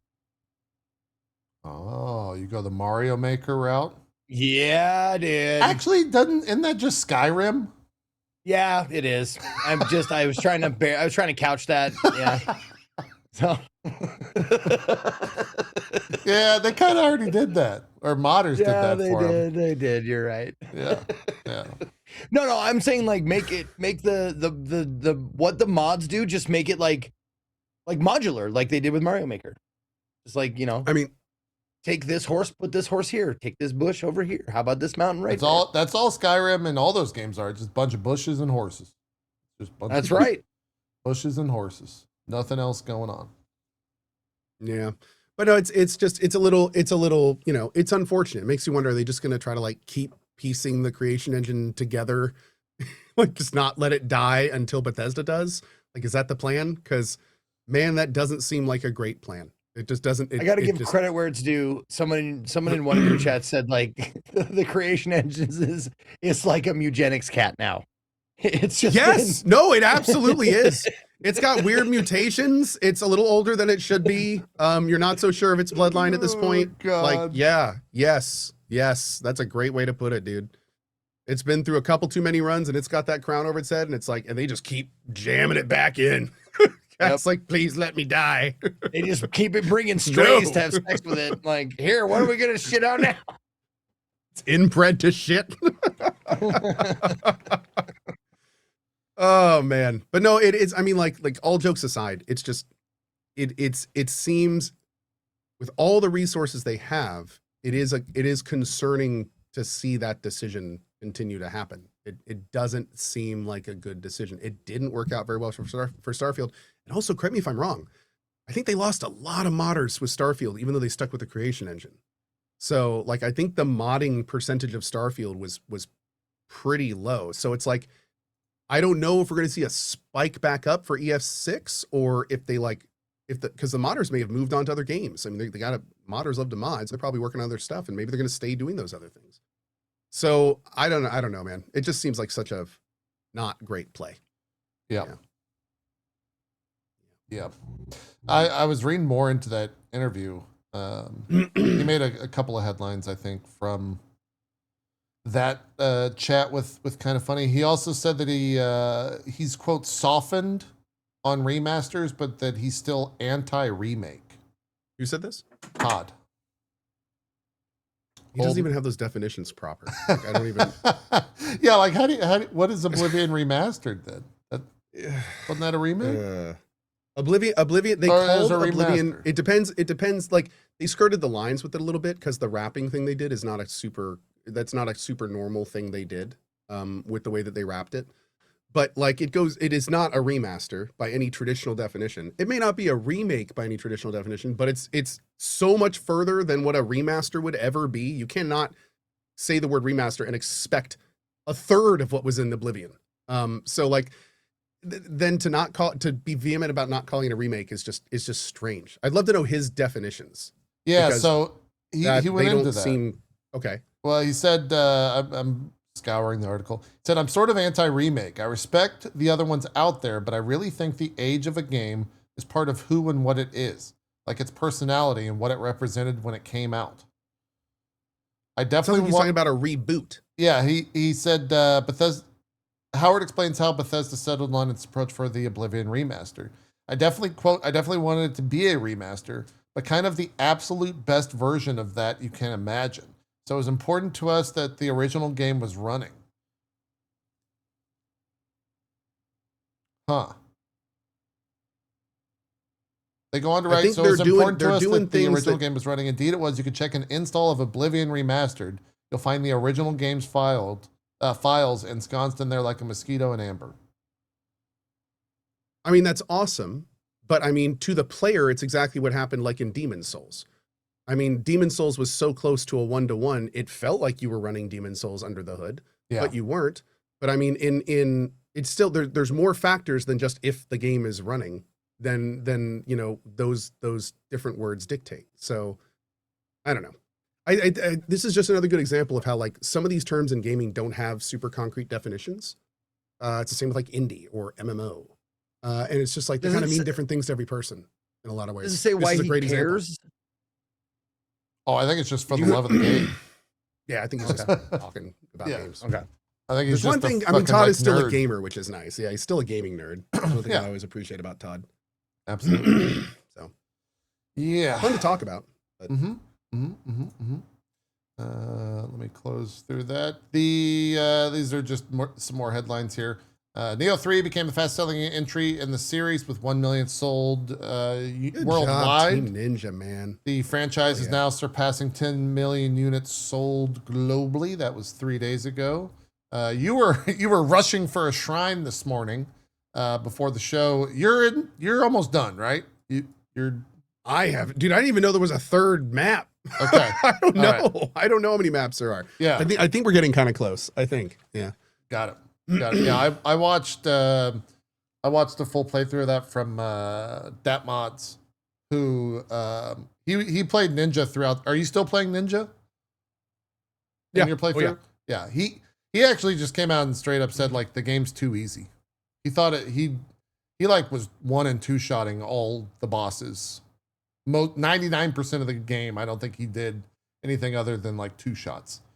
So he was doing full ninja? yeah, he was. Yeah. Yeah. Yeah, dude, ninja is so much easier than samurai. They've It's balanced crazy. stuff in the past, so I wonder if they will go and balance that, or change any of that. I honestly, I think the point of ninja is for the power fantasy. I think ninja was their answer to people saying that Nioh has been too difficult for them to play, and they were just like, fine, here you go. Now enjoy the game, damn it. But no, it's fun, dude. It's a straight up power fantasy as ninja. Yeah, I guess as long as it's But fun, then who cares? There's 2 stages of ninja.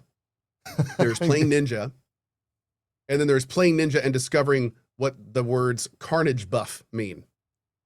And once Okay. you've reached that second one, oh god, it's over. We're done. It's over. Okay. Yeah, We're done. I do know we're he done. wasn't even using the like second life thing that I know where you can like have 2 deaths or whatever on a boss. I don't even think he yeah. had that. He was just like I powering through you it can all. have 4 if you want to. Yeah. That's so broken. It's great, dude. I'm having so much fun. That's Yeah. crazy. What's the carnage buff? So in Nioh 3, there's this hidden mechanic where if you apply multiple full status ailments on an enemy, they will start taking exponentially more damage.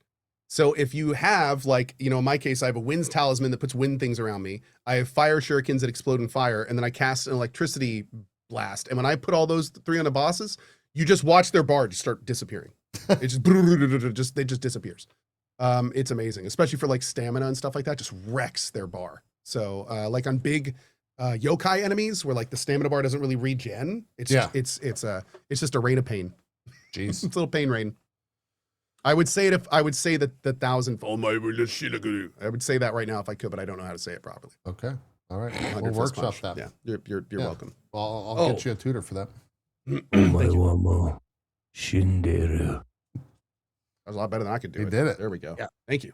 No, I practiced that one. Yeah. He did it. Yeah.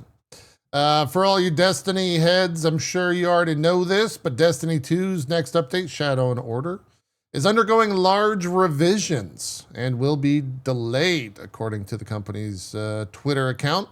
The update is being changed and expanded to include sizable quality of life updates, and as a result, will also be renamed. The update will now launch on June 9th. This was scheduled to, I think, launch at the beginning of March. Probably has something to do with Marathon as well. There's probably, like, if you look closely in this fine print, that like we're also want to make sure Marathon does well. I got the big test. What, this weekend? This next weekend. Yeah, next weekend we'll have the big marathon. Are you gonna play it? I'll probably check it out just to see it. I mean, it's free. I turned down the sponsorship, so I'm not. I don't know. Yeah, I never got one, so I'm just jumping in for free. I think I'm gonna try it. I'm gonna try it, and I'm gonna try to focus on what's there and not all of my old man unnecessary. Put your blinders on. recognition. Yes. Get your exactly. sunglasses before you load Yes. in. I want to see if there's there's some stuff in there that is incredibly attractive to me, and there's a lot that is repulsing me. So I have no idea. I may play it for 15 minutes in Alt F4, maybe play it for hours and like it. I don't know. Yeah. So, we'll see. They picked a hell of a weekend to do that test on. It's Resident Evil 9 weekend. It's also World of Warcraft might just play Midnight that all launch weekend. weekend. Yeah, that's Yeah, good too. I'll be watching someone play Resident Evil 9, probably. So that'll be where No, you're gonna play, right? sit. No, you're playing, aren't you? Well, no, I'm watching someone play. I got to be very.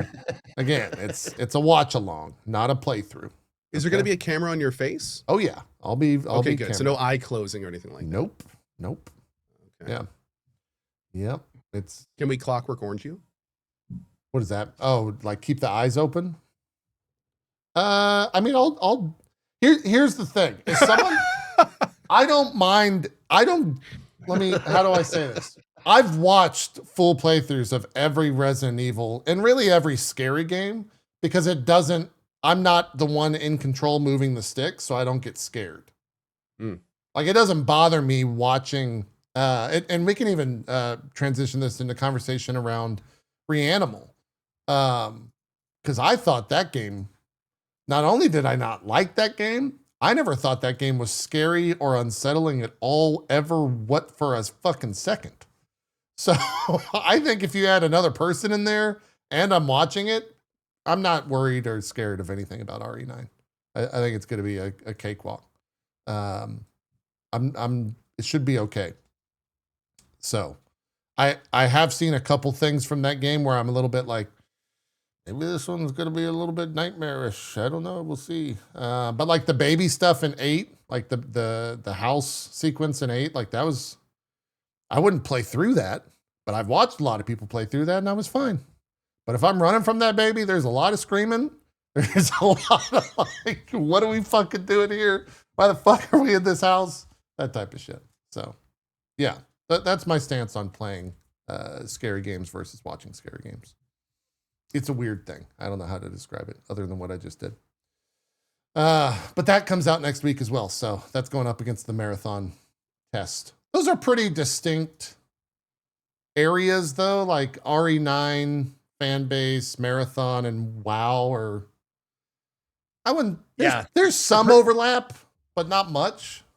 Those are kind of distinct player bases there.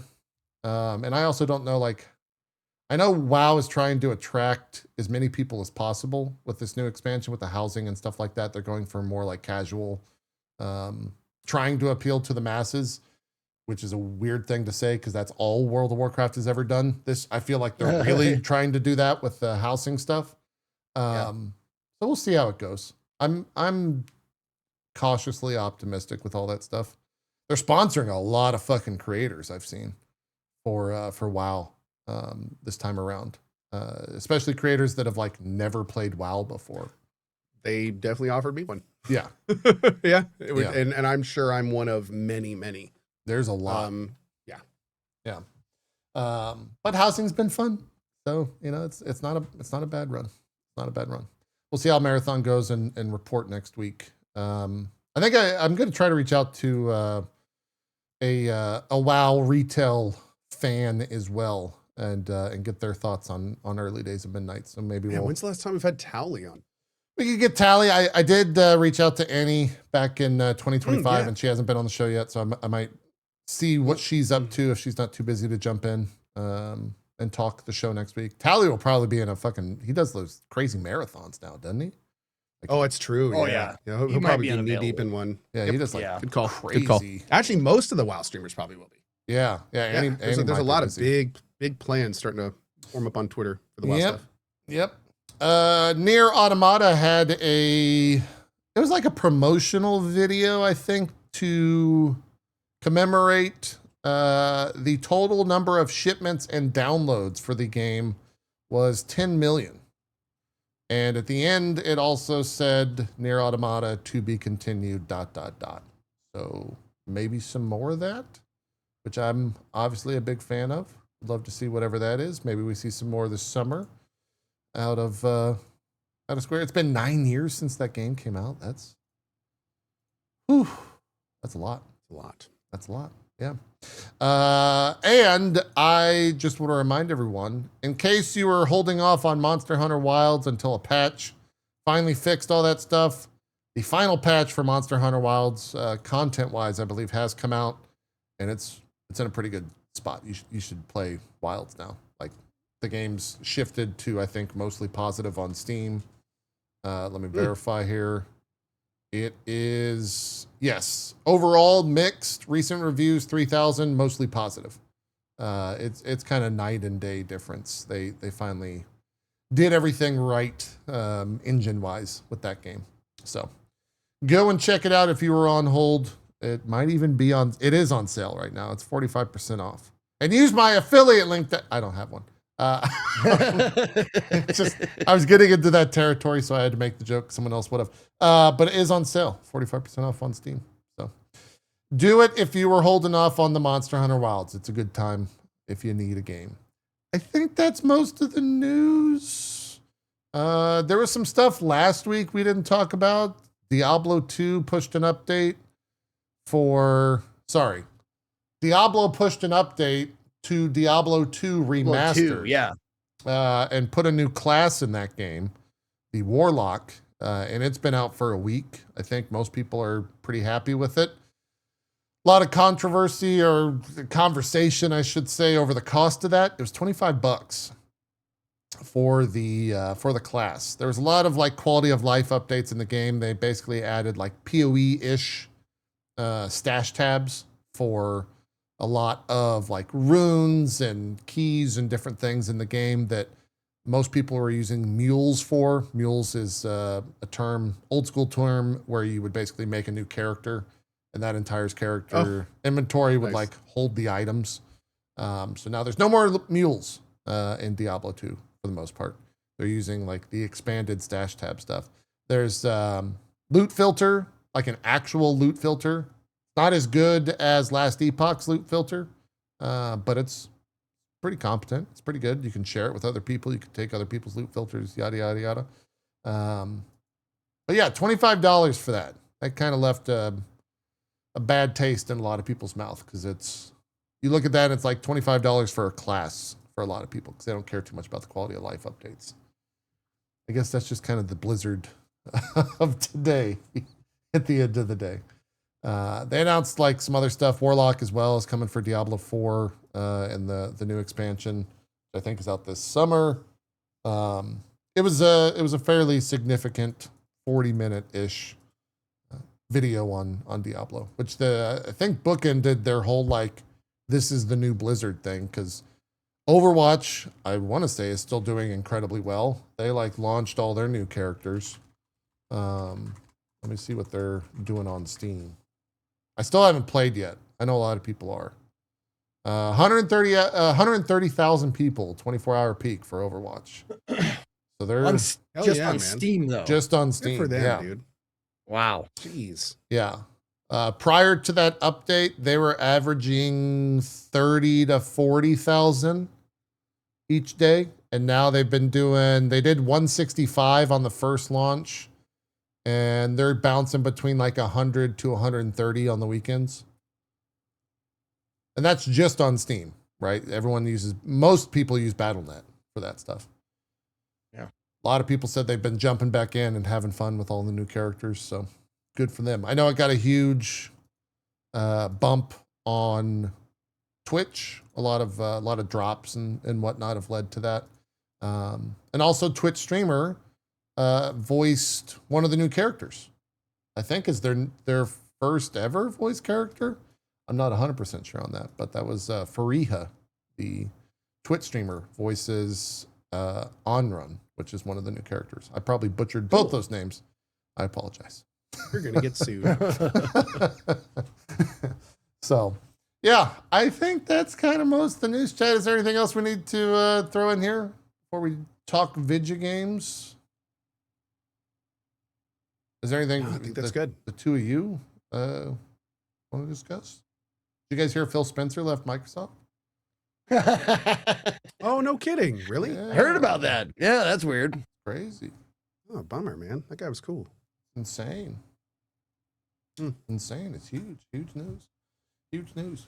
Well, what have you guys been playing? Co, you said Mewgenics. Oh, you know what? Oh, Actually, one small bit of news thing. hear it. Stop Killing Games is making serious traction. There's actually a lot of news with SKG lately. Josh Strife Hayes, I think met them in person when they were delivering some of the news to places that it needed to go, and things are chugging along. So SKG is not only alive, it is alive and well. And if you are interested in SKG and you have not gotten the most recent updates, you probably should, because it's pretty good news. Awesome. Yep. Do you have a quick place to point people for that news? Honestly, I got most of the news relayed to me through Twitch chat and Twitter. Okay. So I did not see. That's one of the reasons I did not go far into depth with this. Gotcha. There's somebody who is with the actually, you know what? Now that I think about it, there is somebody who is working with SKG who messages me every so often. And I think he linked me an article. So as you are talking about something else, I will see if I can find it. Okay. Yeah. I'm talking about something else. Zeke, can you believe something else? That's crazy. People are bringing up Discord news. Oh yeah, the Discord announce. Man, that story's all over the place. Oh yeah. So I have to get my timeline right. Like they announced that they were adding a Age verification. age verification check, which was going to be scanning. Basically, you would scan your like ID and give it to Discord. And then Discord came out and clarified that this is only for NSFW content. So not everyone would have to use it. And then it came out that there were links to Palantir, which not only is a orb in the Lord of the Rings universe to spy on anything, it's also a company in the US owned by a billionaire. So you really don't have to know much about the company to dig in what they're really doing with that. So a lot of people canceled their Nitro at Discord. They had a huge amount of backlash from that. Yeah. The issue though is like, and I even was talking with my community about this. Where the fuck do you go if you don't use Discord? Like, there's a lot of the companies that I was talking to or working with through Discord have pretty much officially moved everything to Slack. Yeah. So what, you have a community Slack? Like, oh, you mean for us? I mean, yeah, I mean for like a community. I mean like the gaming world. Like, where do you go? Man, I mean, there's already like some new Discords popping up. I have not looked into them. I'm really torn on this whole thing because I don't use any of that stuff in the Discords that I go to. So I don't I have not needed to put in any of that, and I would never plan to if they forced me. I would leave before they forced me to do that. But yeah, I don't know, the whole situation, like especially the more adult Discords and everything where people are being forced to do this. They're just leaving en masse and going to forums and Reddits and some of these new options that are popping up, but I haven't really looked into them yet. I have no idea where we're going to go. I'm going to just put up a web board and we're going to start posting on forums again. We're going old school with it. Yep. Coalition forums coming back. Let's do it. I'm on board. I had forums once upon a time. I've been on this fucking website long enough where forums were the answer. Oh, we did too. Dude, Yeah. Coalition. Yep. I think I don't know if Barry took them down. Coalition.com had a whole thing of forums for years. That was like our main point of contact. Yeah. It seems to be a pretty evolving story ever since it came out. There's also this whole thing that this was on Friday, that the age verification vendor Persona, which is what Discord is using, got hacked. And apparently OpenAI, the US government, and Persona have been running identity surveillance since 2023. Anyone who verified age on Discord was traceable. All that stuff was leaked. Not leaked, but revealed, I suppose. So, yeah, not really a shocker there, just kind of confirmation of what we all already thought, I think. Discord has been somewhat floundering for a while. Like it's been years now that people thought they were going to get bought. That didn't work out. Then they did a bunch of shady things because people thought another deal was in the works. Then nothing happened. And it's just, Discord is a band that hasn't found their voice. Yeah. And they're floundering a bit. Yeah. Yeah. Yeah. And this could be the nail in the coffin, to be honest. Like if a viable Discord alternative comes out and the snowball starts rolling downhill fast enough, I think very little reason, dude, especially I heard one of them is coming out with an import tool. So you can just literally point it at a Discord community and give a Discord account the right permissions, and it will just copy all your shit into the new service. And I was like, well, really? That's interesting. Kind of like that. That's the kind of stuff that I think will make a competitor very quickly, win. But yeah, we'll see how that all works. Yeah, for sure. Mm-hmm. So, yeah, that's a thing. It continues to get worse. Well, I for one am rooting for MySpace. I think they got a shot. See, I had stock in MySpace, but I actually sold it for GeoCities. Oh, okay. So I now have a split. Still between might work GeoCities out. and Hey. Angel Fire. Still might work out. What's Yeah. Tom up to these days? Did he really just sell MySpace and fuck off? What a good I was guy. searching on my my search engine of choice, Alta Vista, yesterday, or actually was it I think it was Ask Jeeves, and he told me that Tom is now working for Meta. I think This is gonna date all of us. Do you guys remember when Google came out? Yeah. And like everyone was on Alta Vista, and then Google came out, and they were like, "Wow, thought it was- this is crazy." when I first saw the Google logo, I thought it was like a children's education company.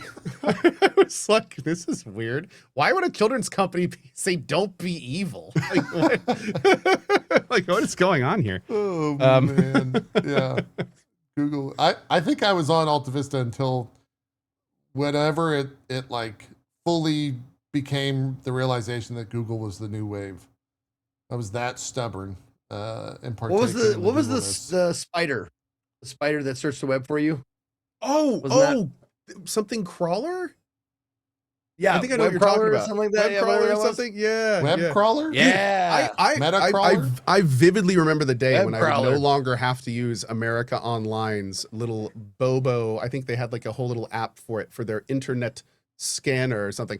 And I got this hot new program called Netscape. Netscape. And all Hell you had to yeah. do was sign into AOL, and then Netscape would all of a sudden just magically start working. Fucking It was so Netscape. good. Woo. Woo.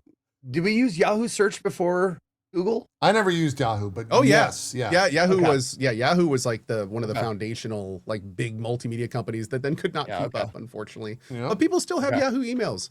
They Dude, do. I know people in my life whose primary email is still at AOL.com. Yeah. Yep. I'm like, damn. I still You- have Look at that. I still have an @mail.net address that I use Nice. frequently. Yeah. We're old. Anyway, thank Yeah. you for joining the Drop Frames We're Old segment. We're old segment. Yeah, sorry. I had one Imagine of those this moments segment in of 20 years. yeah. I had one of those reminiscing moments of like, I remember when Google was new. Yeah. Let's talk You video realize, games. you realize in 10 years, we're going to be reminiscing about the days before AI. Like it was I some remember kind of, young like some kind Phil of Spencer. mythical- That guy Do was a you whippersnapper.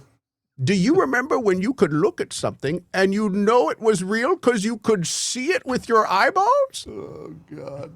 Yeah. It was a magical time. It was crazy, man. It was crazy.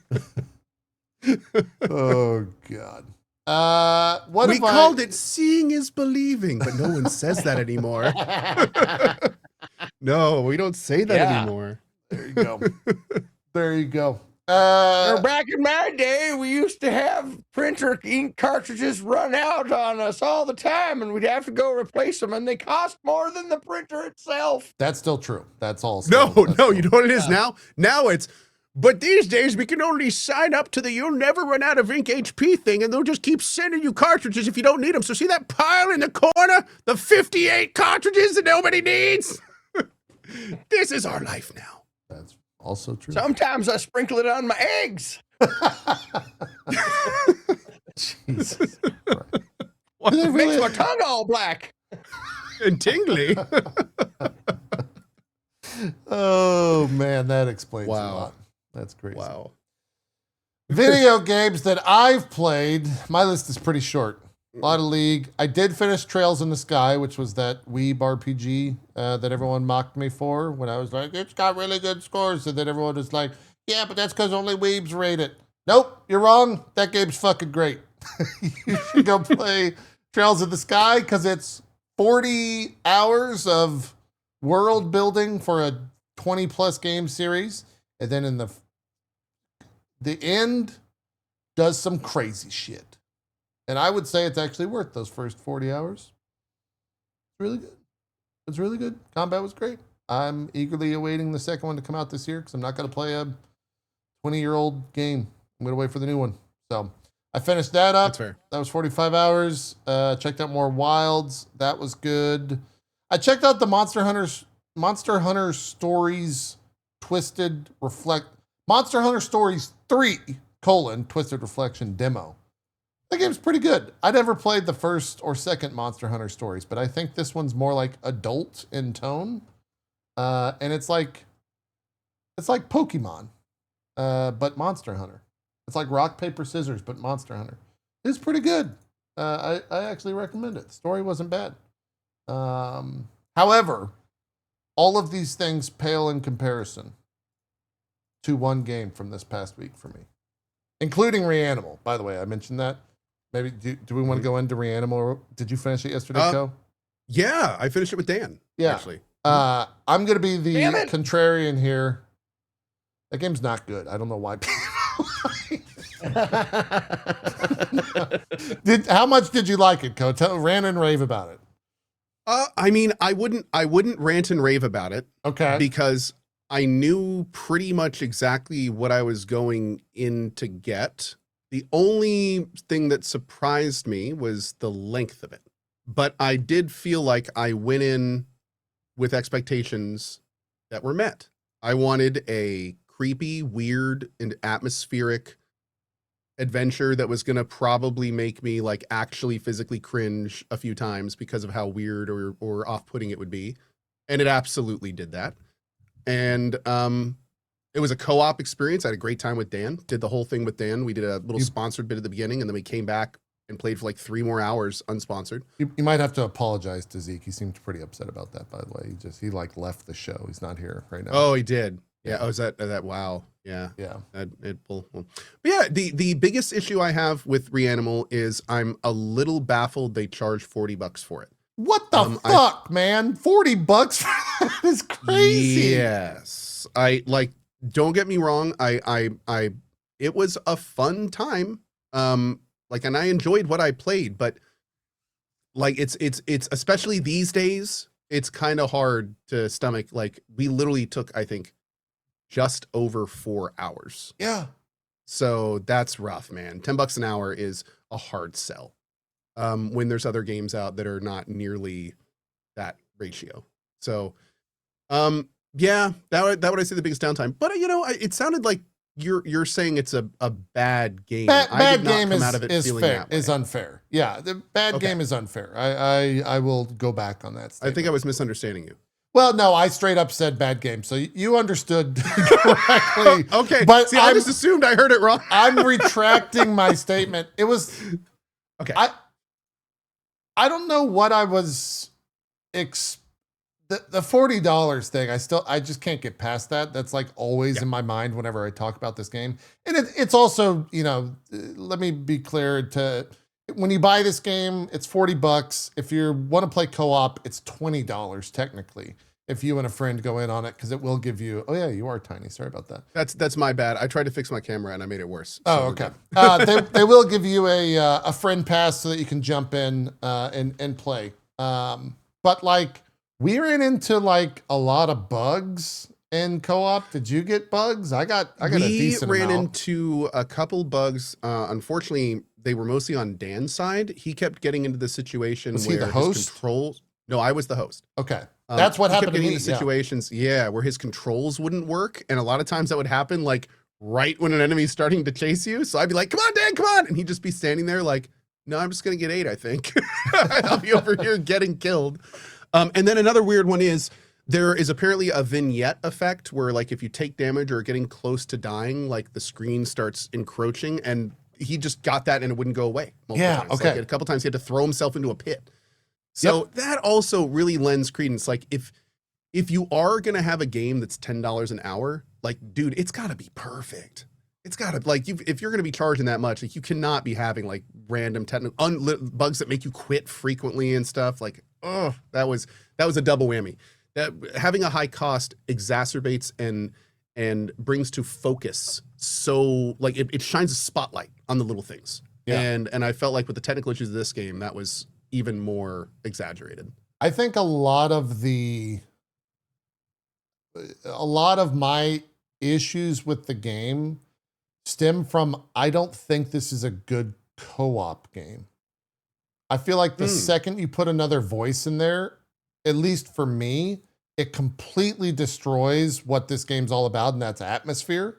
Because I had multiple people, immersion and atmosphere. I had multiple people that played it solo, and they were like, this game is incredible. I love that game so much. It was so cool and so creepy and vibey. And like the second I get another voice in there to, bounce ideas, jokes off, whatever, as a streamer, that's all completely gone.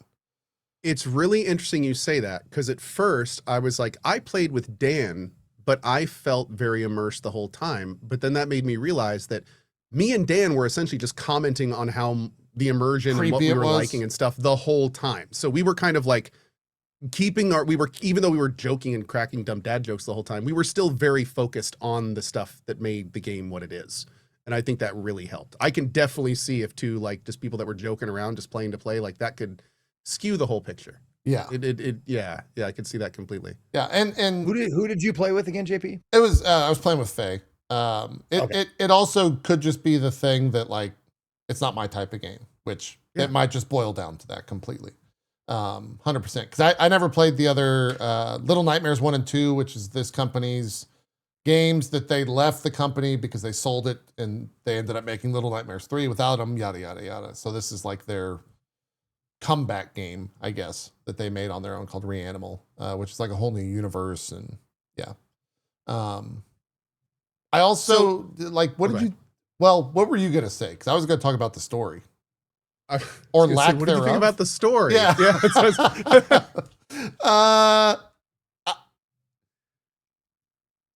Can we spoil it a little bit? I don't want to. Zeke, you're going to play it, right? Yeah, I really would like to play it. Me and Katie, I would love to go through it with her. Okay. Well, in that case, I think we should wait to talk about the story until Zeke's done, because I have theories and I have some ideas that make it kind of cool, but I want to talk about it with you guys. I was actually looking forward to it. So okay, maybe we should wait. What? 3 weeks? Yeah, Zeke, you have 3 weeks to play this. Okay, you have 3 weeks to do REANIMAL. You got it. We'll talk about it when I'll tell you this immediately when we come back. If you're playing from Colorado, if you're flying from Colorado to Florida, you could probably finish the game on the plane. Bring laptops. There you go. Co-op. Perfect. Just get your Steam Decks out, finish it on the plane. You'll be good to go. Prince, it's just like, hey, how long do you have in the show? An hour? You could probably finish it. Yeah. Just say it, it'll be great. It'll be great. It'll be fun. Oh, Lord. Yeah, we should talk about the story though once you finish it, because I definitely tried to take like what they like real world and apply it to the game, and I don't think this is all just like bullshit. So, I don't think you can do that. It's all just bullshit. Fuck that. I'll have to the entire time Faye, who is a fan of Little Nightmares 1 and 2, was like, yeah, you'll have to watch the 10-hour video on YouTube later to make sense of the story. That stuff will come out from the fan base. Don't worry about it. So I'll let YouTube tell me about that stuff. What I was gonna say is the game everyone should be playing, which actually is a free demo. I have almost put in double the hours into over REANIMAL, is a little game called Rune Dice. Oh, this is what we saw at Convergence. Yes, and Dodger kept interrupting my gameplay, so I had to tell her to be quiet. This game's really addicting.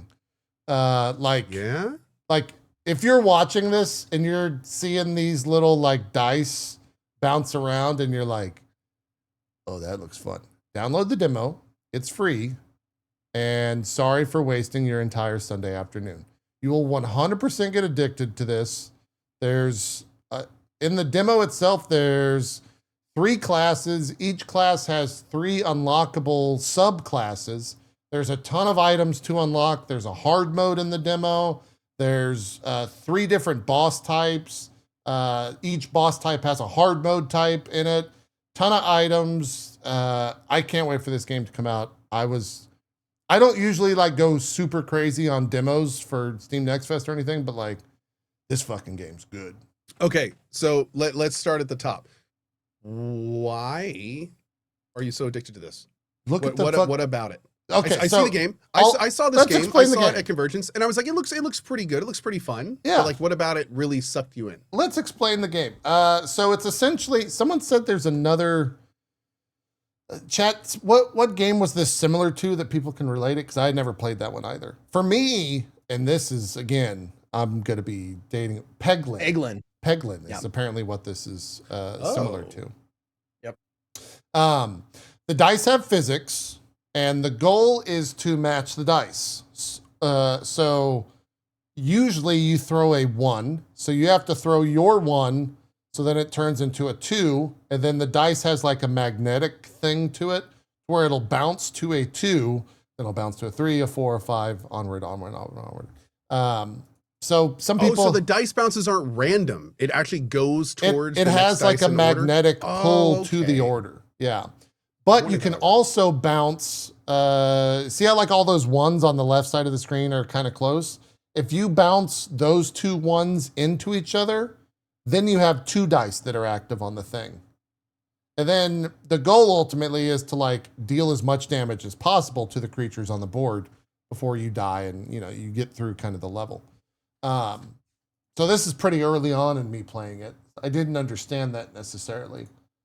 As the game went on longer, you get more and more runes to where you can like put stuff on the board and that'll manipulate stuff like that. And I don't know why the fuck it grabbed me, but I was like, this is 100% my jam. I was also a huge Ball Pit fan. So I felt the pull of this kind of similar to Ball Pit. But it's great. There's also bad die. So those 2 die on the left side, which are marked in red, if you collect those, they buff the enemy. So then the enemy does like more damage. So you don't want to like shoot the die over on that side. I got an upgrade here that starts me with a 2 die. So all those 1s on the board are kind of negated, but now I can match higher and faster. My biggest like dice score for one round, I think was 111 or something like that. Which was, and right now that was like 4? Yes. Or 5? Oh, wow. Yeah. It was, it honestly, the thing that really pulled me in, and I was gonna say this earlier, it's gonna date me. That was a good one right there. That was 25. If you ever played, or rather, if you ever watched The Price is Right as a kid, and you saw the dice that they used on The Price is Right, whenever they would roll for, I forget which game it was exactly. The physics are almost 1-to-1 with that dice roll when like the die lands and kind of bounces and wobbles. For some reason, that just like made that one singular neuron in my brain fire off. And I was like, yep, this pleases the shit out of me. So I'm it's like super a bunch on board. Of small little separate numbers go up encounters. Yeah. Music, very good. It's got banging music the entire time. Changes from level to level. It's got like boss music, normal music, map music, that type of stuff. What else is there? You can play with a controller, works fine with a controller.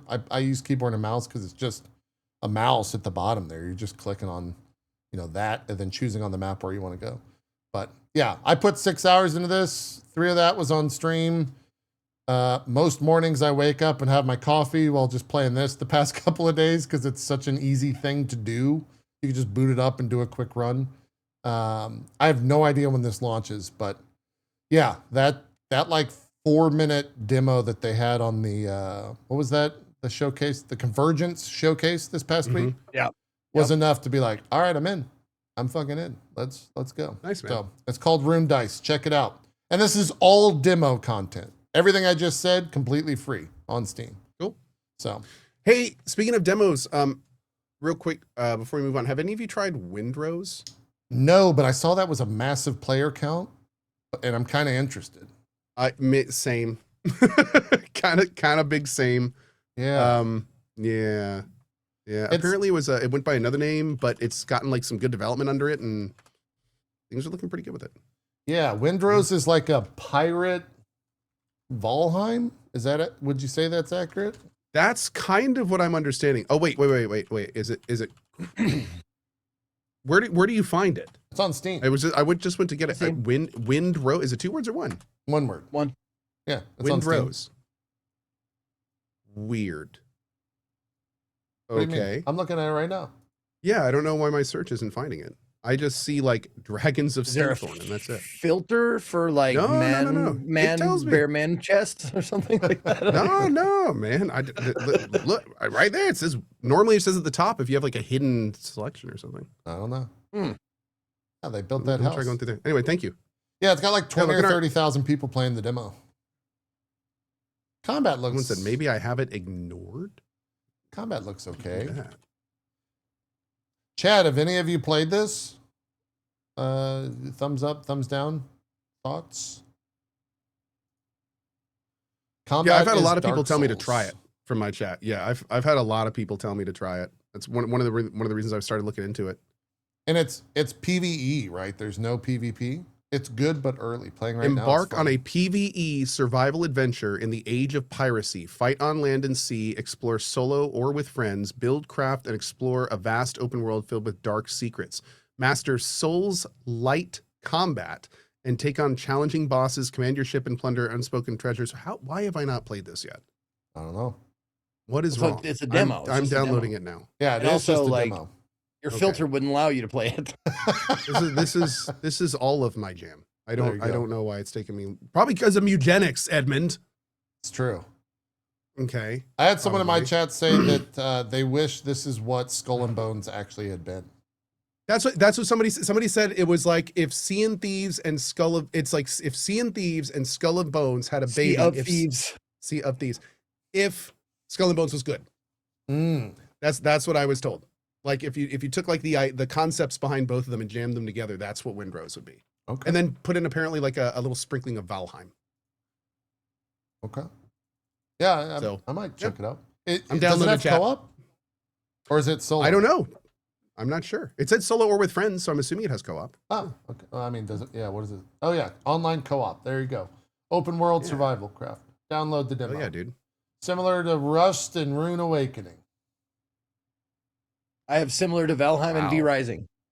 Oh, Hmm. those are all great similarities. Dude, funny. As of like 4 days ago, somebody posted a screenshot and they're like, "Hey, Co, went to wishlist your game Emberville." And I was like, "Oh, thank you so much." And they were like, "Yeah, here's a screenshot of the game that Steam said I should also look into. It's this little hot new game called Ashes of Creation." I was like, "Gabe, what are you doing?" He posted on my subreddit. And I was just like, no. "Oh my God, dude. Of all the games, Gabe, please." That's Jesus. not good. Here's 6 hours of building in 30 seconds of Windrose so people can see what it looks like. Seems fairly expansive. Oh, I haven't seen this. You're going to be building. I hope that this I'm gets gonna be saved for like early building. access. Or, I mean, for full launch. Oh, no, I almost assuredly wouldn't. I think they're The going to demo? wipe this. Yeah, you're probably Oh, right. This dude, no, please tell me he can put a. Yo, he knocked it down because he knew there wasn't a please to put between it. Damn it, it's exactly what I was thinking. Okay. He started to build the thing on the outside of the dome, and I was like, have they actually put a piece in to allow this? In every game, they don't let you. And then he just tore them all down because he couldn't find the piece that worked. I think those were just scaffolding. So he could Yeah. design- Oh, maybe just to build it? Maybe. Yeah. Maybe. Yeah. That looks great, dude. Oh, man. Yeah. I'm going to need to play this. What are you doing? Wait. No, it's called Windrose now, right? Yes. So it got renamed from Crosswind to Crosswind at Windrose. the end, yeah. Yeah. I wonder why. Maybe it was copyright or something. Crosswind's a cool name. I wonder why they changed. Yeah. I don't know. I don't know. Tomorrow, Did I they think. change devs or publishers or something? Oh, I don't know. That's too much info for me. I literally just learned about this game. Oh. It was supposed to be an MMO? They Oh, changed weird. the name because they changed the style of the game from an MMO to solo. Huh. Oh, interesting. Okay. Well, hey, great reason to change the name. That's smart. Manage those expectations, man. It would have been a cluster if they would have kept the same name and then just changed the type of game it was and then released it. That's how you create mismanaged expectations, man. Yeah. That's cool. Good on them. I don't know if you can play this with sound on the stream, but Cope mentioned Emberville, and I saw your clip. Oh, you saw the clip? Okay. Okay. So you don't need to hear it, but I played a game on Indie Day called My Voice Zoo. And before you play this, Okay. there's a little preface for this. Okay. My Voice Zoo is an idle / clicker / dumb fucking weird game where you just like you start off with like $5 or whatever, and then you adopt your first animal. And your first animal is like a duck, right? So it records your microphone so you can make the duck sound however you want. So I've, of course, made the duck sound like, Oh, fuck yeah. so every time you walk by the duck, it says, Oh, fuck yeah. and then every time they do that, you get more money. And then for more money, you adopt another animal. And then you add another soundbite. This is a Roblox. And another game. soundbite. Yeah. And another soundbite. And another soundbite. It's a child's game. It's a very much like just like record my voice. This is what a polar bear sounds like to me. This is what this sounds like. And eventually, once you get a menagerie of animals, you can buy these outfits that make all of your animals sound like one animal. So no matter what the animals you have recorded, if you put on this outfit, every single animal will make the sound that the reindeer, or in my world, the pain deer, sound like. So I had a menagerie. I was like, okay, I'm going to make every animal in my zoo sound like the pain deer. And my pain deer said this. Go ahead. Okay. This is Co-Carnage. Make sure to wish list Emberville. This is Co-Carnage. This is Co-Carnage. Make sure to wish list Co-Carnage. Make sure to wish list Emberville. Oh my God! What have I done? I hope you all are hearing this. No! This is Co-Carnage. I can tell from chat's reaction they're hearing it just fine. This is Co-Carnage. Make sure to wish list Emberville. Oh no! What have I done? Make sure to wish list Emberville. This is Co-Carnage. Make sure to wish list Emberville. Make sure to wish list Emberville. I do appreciate it. This is Co-Carnage. Yes, you're welcome. Also, on a completely unrelated side note, nothing to do with that, but we really do appreciate if you wishlist Emberville on Steam. It really helps support us. And thank you so much. I'm sick. Yeah. But I thought that was that ended up being just a cacophony of just pain. Yeah. And I think we named the animal correctly. Yep. Yeah. It was pain deer. Yeah. Yeah. Absolutely. But yeah, then we had a bunch. Like I only played it for like 40 minutes because the gimmick gets old after a while. But like, man, we had a fun ass 40 minutes. I'll tell you that. It's a good gimmick. Yeah. It's a good gimmick. It's a fun gimmick. Either of you play that Replaced demo, by the way? The like cyberpunky side scroller thing? No, not yet. It's apparently it's only like 20 minutes long, but everyone that played it said it's very good. So I might jump into that tomorrow just to to take a look at it. It's some previews came out about it. So we saw this game originally at an Xbox showing maybe 2 years back, and they've continued to work on it. And people are liking the combat to kind of like a beat 'em up a la Batman in a side scroller scenario with like awesome music and like awesome art, but it's Batman style combat, which I'm kind of intrigued in. I kind of want to see how that actually plays. So this demo's out if people want to check it out on Steam. I think this game also got delayed a little bit, but yeah. And April speaking of 14th demos, is when it's going to get delayed. Yeah. Speaking of demos, it is Steam Next Fest next week. So Tomorrow. I am accepting. Yeah, that's what I meant. But like for me, it starts on Tuesday because I take Mondays off. But yeah, I'm accepting all of your demo suggestions, and that's what we're doing for the entire week before I leave for Disney World. The 24th through the 28th, we're doing nothing but demos. It's Steam Next Fest demo days. So give me all of your suggestions for demos. And we're going to just fucking make a big old list like we have. And we're just going to randomly choose all week long. Going to be great. You should play Rune Dice, Zeke. I'm definitely going to play Rune Dice. It's I kind of want to just hit Rune Dice right now and play for the next 4 I just unlocked a new class. Yeah, I just unlocked a new class. If you still use Discord, I have a demo suggestions tab. That's where they all go. Thank you. Okay. Got it. What else have you guys been playing this past week? Anything? You know, I heard Emberville's pretty good. Emberville? Well, it's still in early access. Please wish list now. Some reindeer told me that. Y'all Emberville mention was that great. more than I do on this show, and I appreciate it. Thank you. Thank you very much. Yeah. Thank you. Well, when Zeke and I finally announce our project that we're working on, we hope you also give it the same amount of love. Zeke, we need to talk after this show and figure out a project that we're going to be working on. Okay? Okay. Yeah. Okay. Yeah. We'll get that. Y'all want to make some games? I know some people you could. I was gonna make a that are survival looking for craft some- pirate game, but apparently that's already been done. I yeah. actually wanted to make a game where you throw dice at each. What? I was gonna say you could make an MMO, Zeke. I heard that one opened up. Oh yeah, Yeah, there you go. that's a good idea. Zeke, what if we take Tub Grub and we become a game dev company instead? About eating food in a bath. You know, I think the eating food in a bath market hasn't yet to be cornered in the video game world. So I think you might have some fire there. Okay. All right. Or a lot of water. We could use that water in a bath. Yeah. Use the fire. Speaking to of heat making it up. food, I played another game that was pretty fun. What's that? Nice I transition. played a game called Creature Kitchen Okay.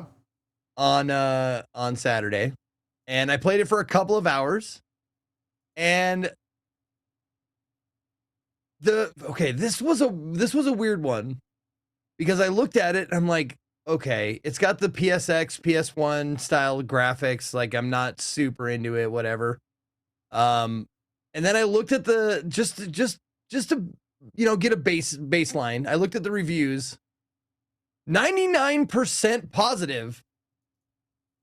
Almost 1,900 reviews. And I was Wait, like, what's this what game the called? fuck? Creature Kitchen. And all it is, it's Holy priced sh- very much priced right. All it is I thought it was going to be a horror game. I thought it was going to have like horror elements in it. No, it's just dark. Like you have to have a flashlight, dark as in like you have to have a flashlight and stuff a lot of times. But it's not scary at all. It's a little eerie, but like all you do is make food for creatures. Like you go out, you get a cookbook, or you get a cookbook and you get a creature book. You look at the creature book and it shows you their hiding spot. It's like, this is where this thing hides. We don't know what it is, but you have to go take a picture of it. So you go out underneath your porch and you wait, and there's a raccoon there, and you take a picture of the raccoon, and it says Trash Cat. That's the name we've given it is Trash Cat. And then you make him his like 2 dishes. And sometimes the creatures are like, I want 3 breakfast foods. I want 3 foods with meat in it. I want 3 foods with mushrooms in it. And that's all you do, really, is that's how, and it's a really like easy going progression game where like you see the locks on the cupboards and locks on the like the fridge and stuff like that. Like once you make the raccoon the 2 meals that he wants, he poops out a key for you for another like sugar or salt or another ingredient of some sort. Okay. And then you go on to the next thing. And you eventually are making food for a raccoon, for a frog, for a mouse, for I don't want to spoil it, but there's something that lives in a tree that doesn't belong in a tree. And it just kind of keeps you going like that. And I played it for a couple hours and I really enjoyed myself. And I'm like, this isn't an awesomely fucking stupendous game, but I can't really give it a thumbs down. And I'm guessing that's why it's got overwhelmingly positive of 99% on Steam, because it's like, it's fun. It's good. It works. And it's kind of intriguing. The environment's kind of weird. But yeah, you just make like, and you get all the, and you have to search around for different recipes. So like a lot of times someone will be like, I want 3 dessert items. You're like, shit, I only have 2. You got to go looking for those recipe cards. You got to pick up boxes. You got to look for little secret buttons to get like a recipe for chocolate ice cream. Oh, and you have an endless pantry, by the way. This is an infinite pantry. Oh, one of the good things about the game is that you'll find like rare ingredients like out like in the shed or something. Thankfully, if you pick the item up one time, it automatically logs it as found and it puts it in the pantry for you, or the fridge, pantry or the fridge, depending on the item. So like I found water. So water will always be available in the pantry now. I don't have to go back to that drawer every time. Oh, So that's cool. a little quality of life thing. Convenient. That's nice. Yeah. And yeah, it's, I can't, there's not much more to it. It's just a cozy little make food for critters game. $7. Sounds fun. $7, dude. That price is right. $8, $8. Oh, well, Yeah, let's be fair. as we all know, $8 is just $5. True. So It is. $12 Just is $5. 10. $12 is 10. Yeah.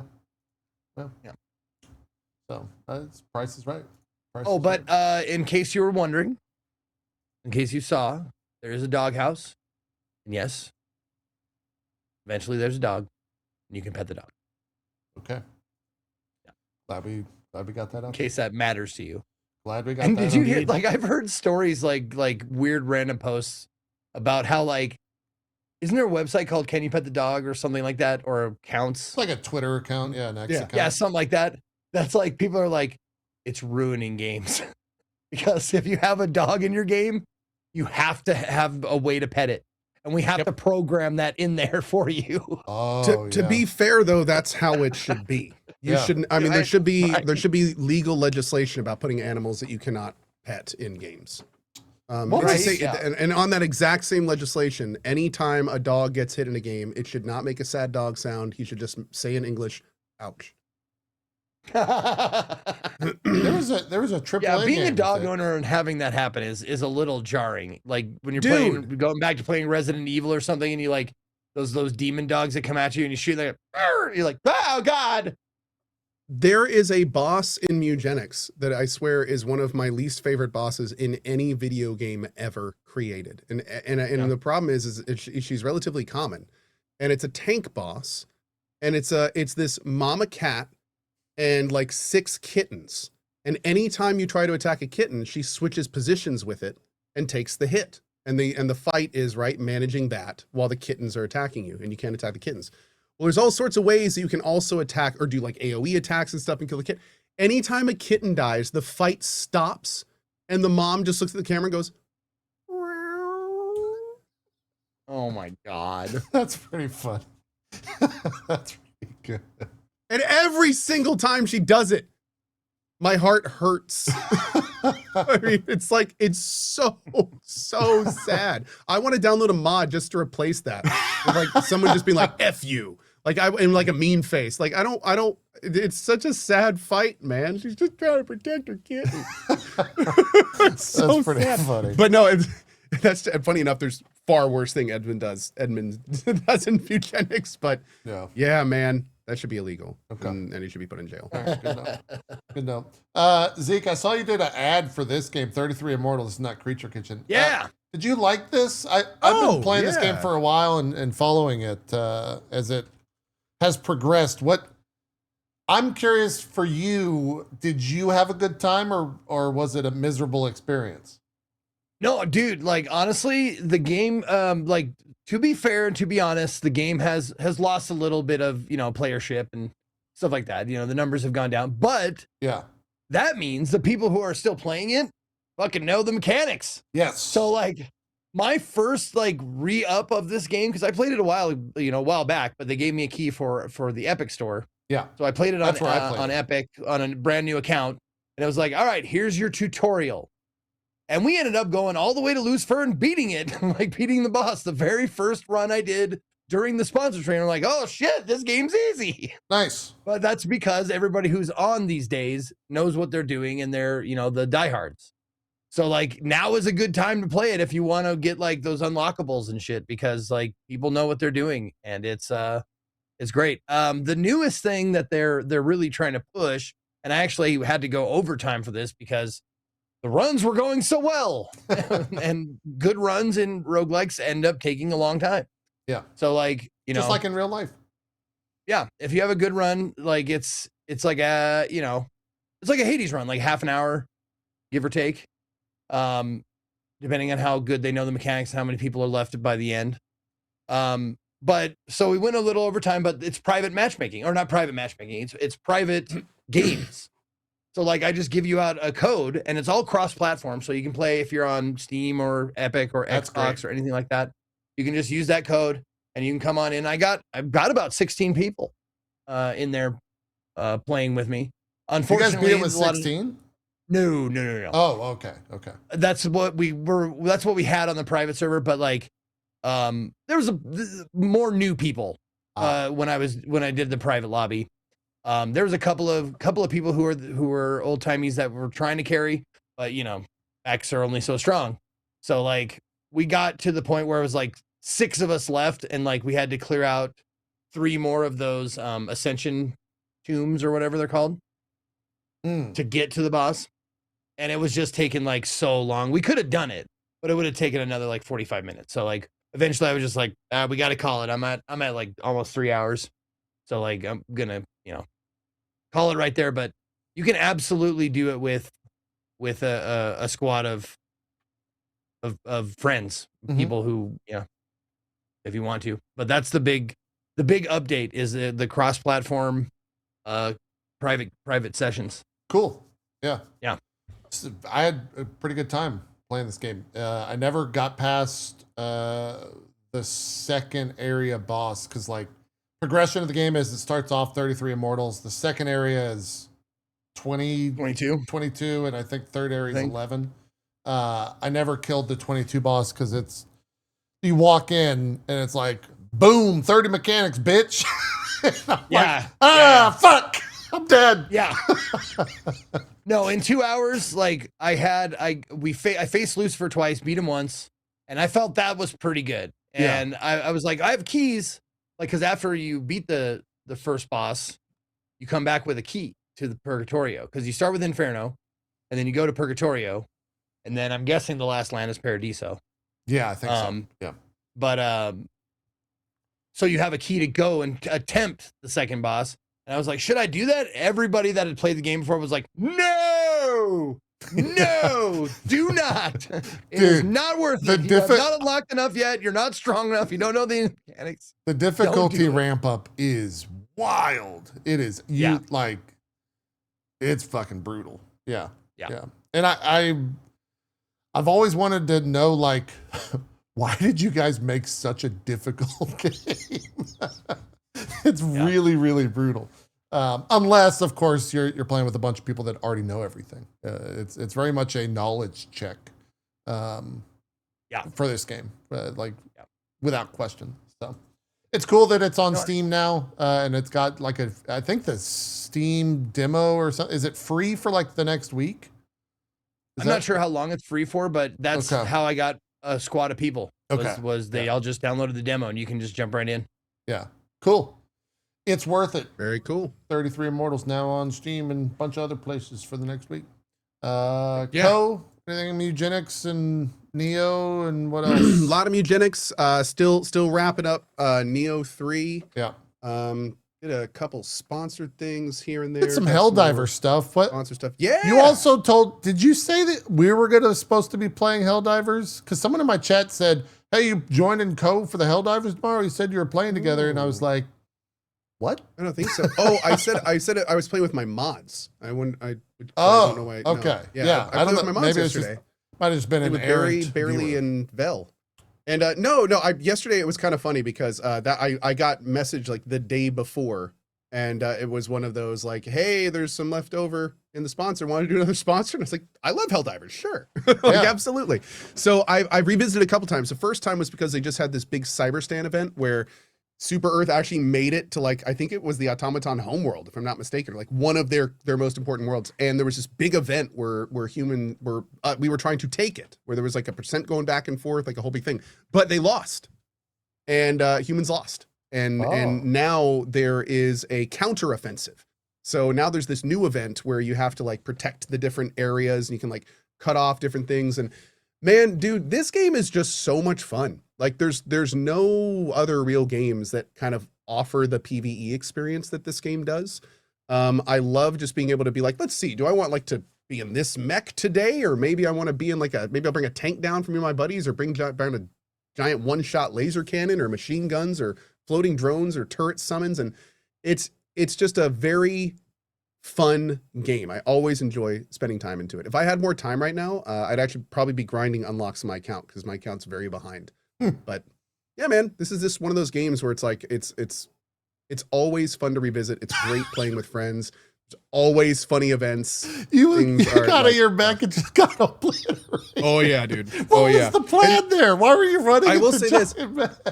Because my mech ran out of ammo. So my plan was, okay. yeah. Unfortunately, the big Alright. downside to the mechs is they have very low ammo. So there was nothing else I could do. Yeah, but it's what's really nice about the cadence in which I play this game is that every time I play it, I wait a few months between jumping in, and then I'll play for like a few hours. Every time I jump in, it's like a whole freaking new game. It's like, oh, cool, we got mechs this time. Oh, cool, we got tanks this time. Like, you know, it's great. So I can only imagine what kind of giant bipedal four-person machine they have cooking, but I'm sure it's on the way. But yeah, game is just super fun, dude, and it's so easy to drop in and out of, and especially since they fixed all the tomfoolery. Because I was not taking Helldivers sponsorships for a while because of that login stuff. I was just saying thanks, no thanks. Like, I don't want to deal with all that. So it's really nice to see everything is kind of back where it should have been, to put it bluntly. Like or never should have left. So that's good news. Yeah. I saw an update where there was like a 4-person tank. Did you get to play around with that at all? Yes. Yeah. So that is the tank. Now the tank is really interesting. It requires a lot of communication because the turret is not free turning. The turret on the tank has, maybe a 30-degree firing arc. So if you can imagine a tank, right? A tank looking like this, a rectangle. Yeah. And the top of my hand's the top and the bottom's the bottom. Yeah. Your firing arc's like that. Yeah. There is no turning. So what that means is whoever is in the tank really needs to be coordinated. The driver needs to be paying attention, because not only is your firing radius limited horizontally, but it's also very vertically sensitive. So if you're like going over bumps and stuff, you just can't bring your gun down enough to fire in front of you, kind of thing. So if you're coordinating with the driver, it's great. But if you have a driver that is not paying attention or doesn't know about the cannon thing, it can be real bumpy. So it's an interesting balance choice they made with that. That's cool. It's cool how they did that. Is it more fun because of that? Like the coordination, or not is it frustrating? For me. Okay, no, it's frustrating. Yeah, for me it was a little more frustrating than fun, because there'd be so many times when I'd like be literally sitting there like trying to go to the left, right, but I can only go so far because the tank's not turning. And I'm just like, little more to the left, you know. So and if the tank gets stuck, you're just screwed.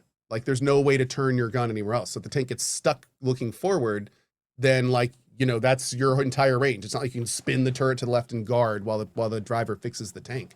You're just both screwed. So the other 2 slots, I believe, are just pop-out slots, which is kind of cool. You can hide in the turret, and then I think if you right-click, you, like, pop out and hold your gun up, and then if you let go, you go back in. So cool. It would be nice. I mean, if you put, like, you know, really strong one-shot recharge weapons on the top, that could be pretty amazing, but that sounds it's fun. I mean, it's all fun. It's all a lot of fun. So this is the kind of game we should definitely do this again for DFG. Yeah. Like, it's such an easy drop in, drop out. And so did the community lose to CyberStan, or did they actually lose to CyberStan? They lost. It wasn't scripted. They could have won. Well, I mean, the whole thing could be scripted. I have no idea on the back end. But there was absolutely a bar going back and forth you could watch for CyberStan. So I don't know how close they got.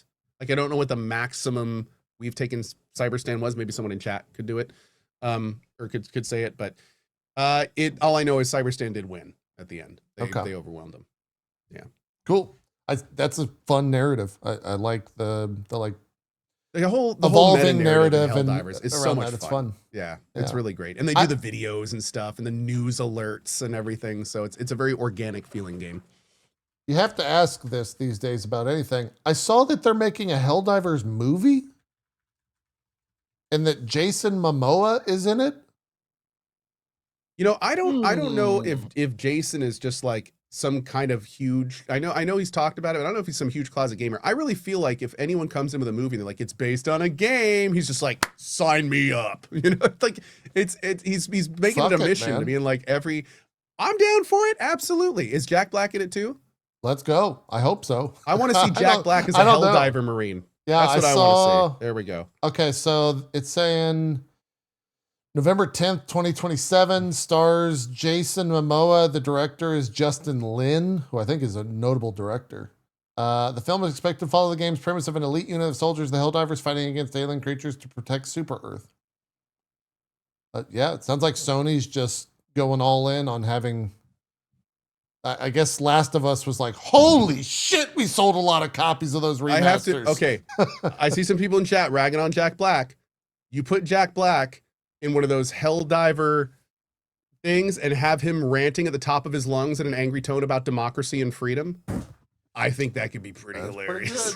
I think what you want, but I think that'd be kind of funny. Yeah.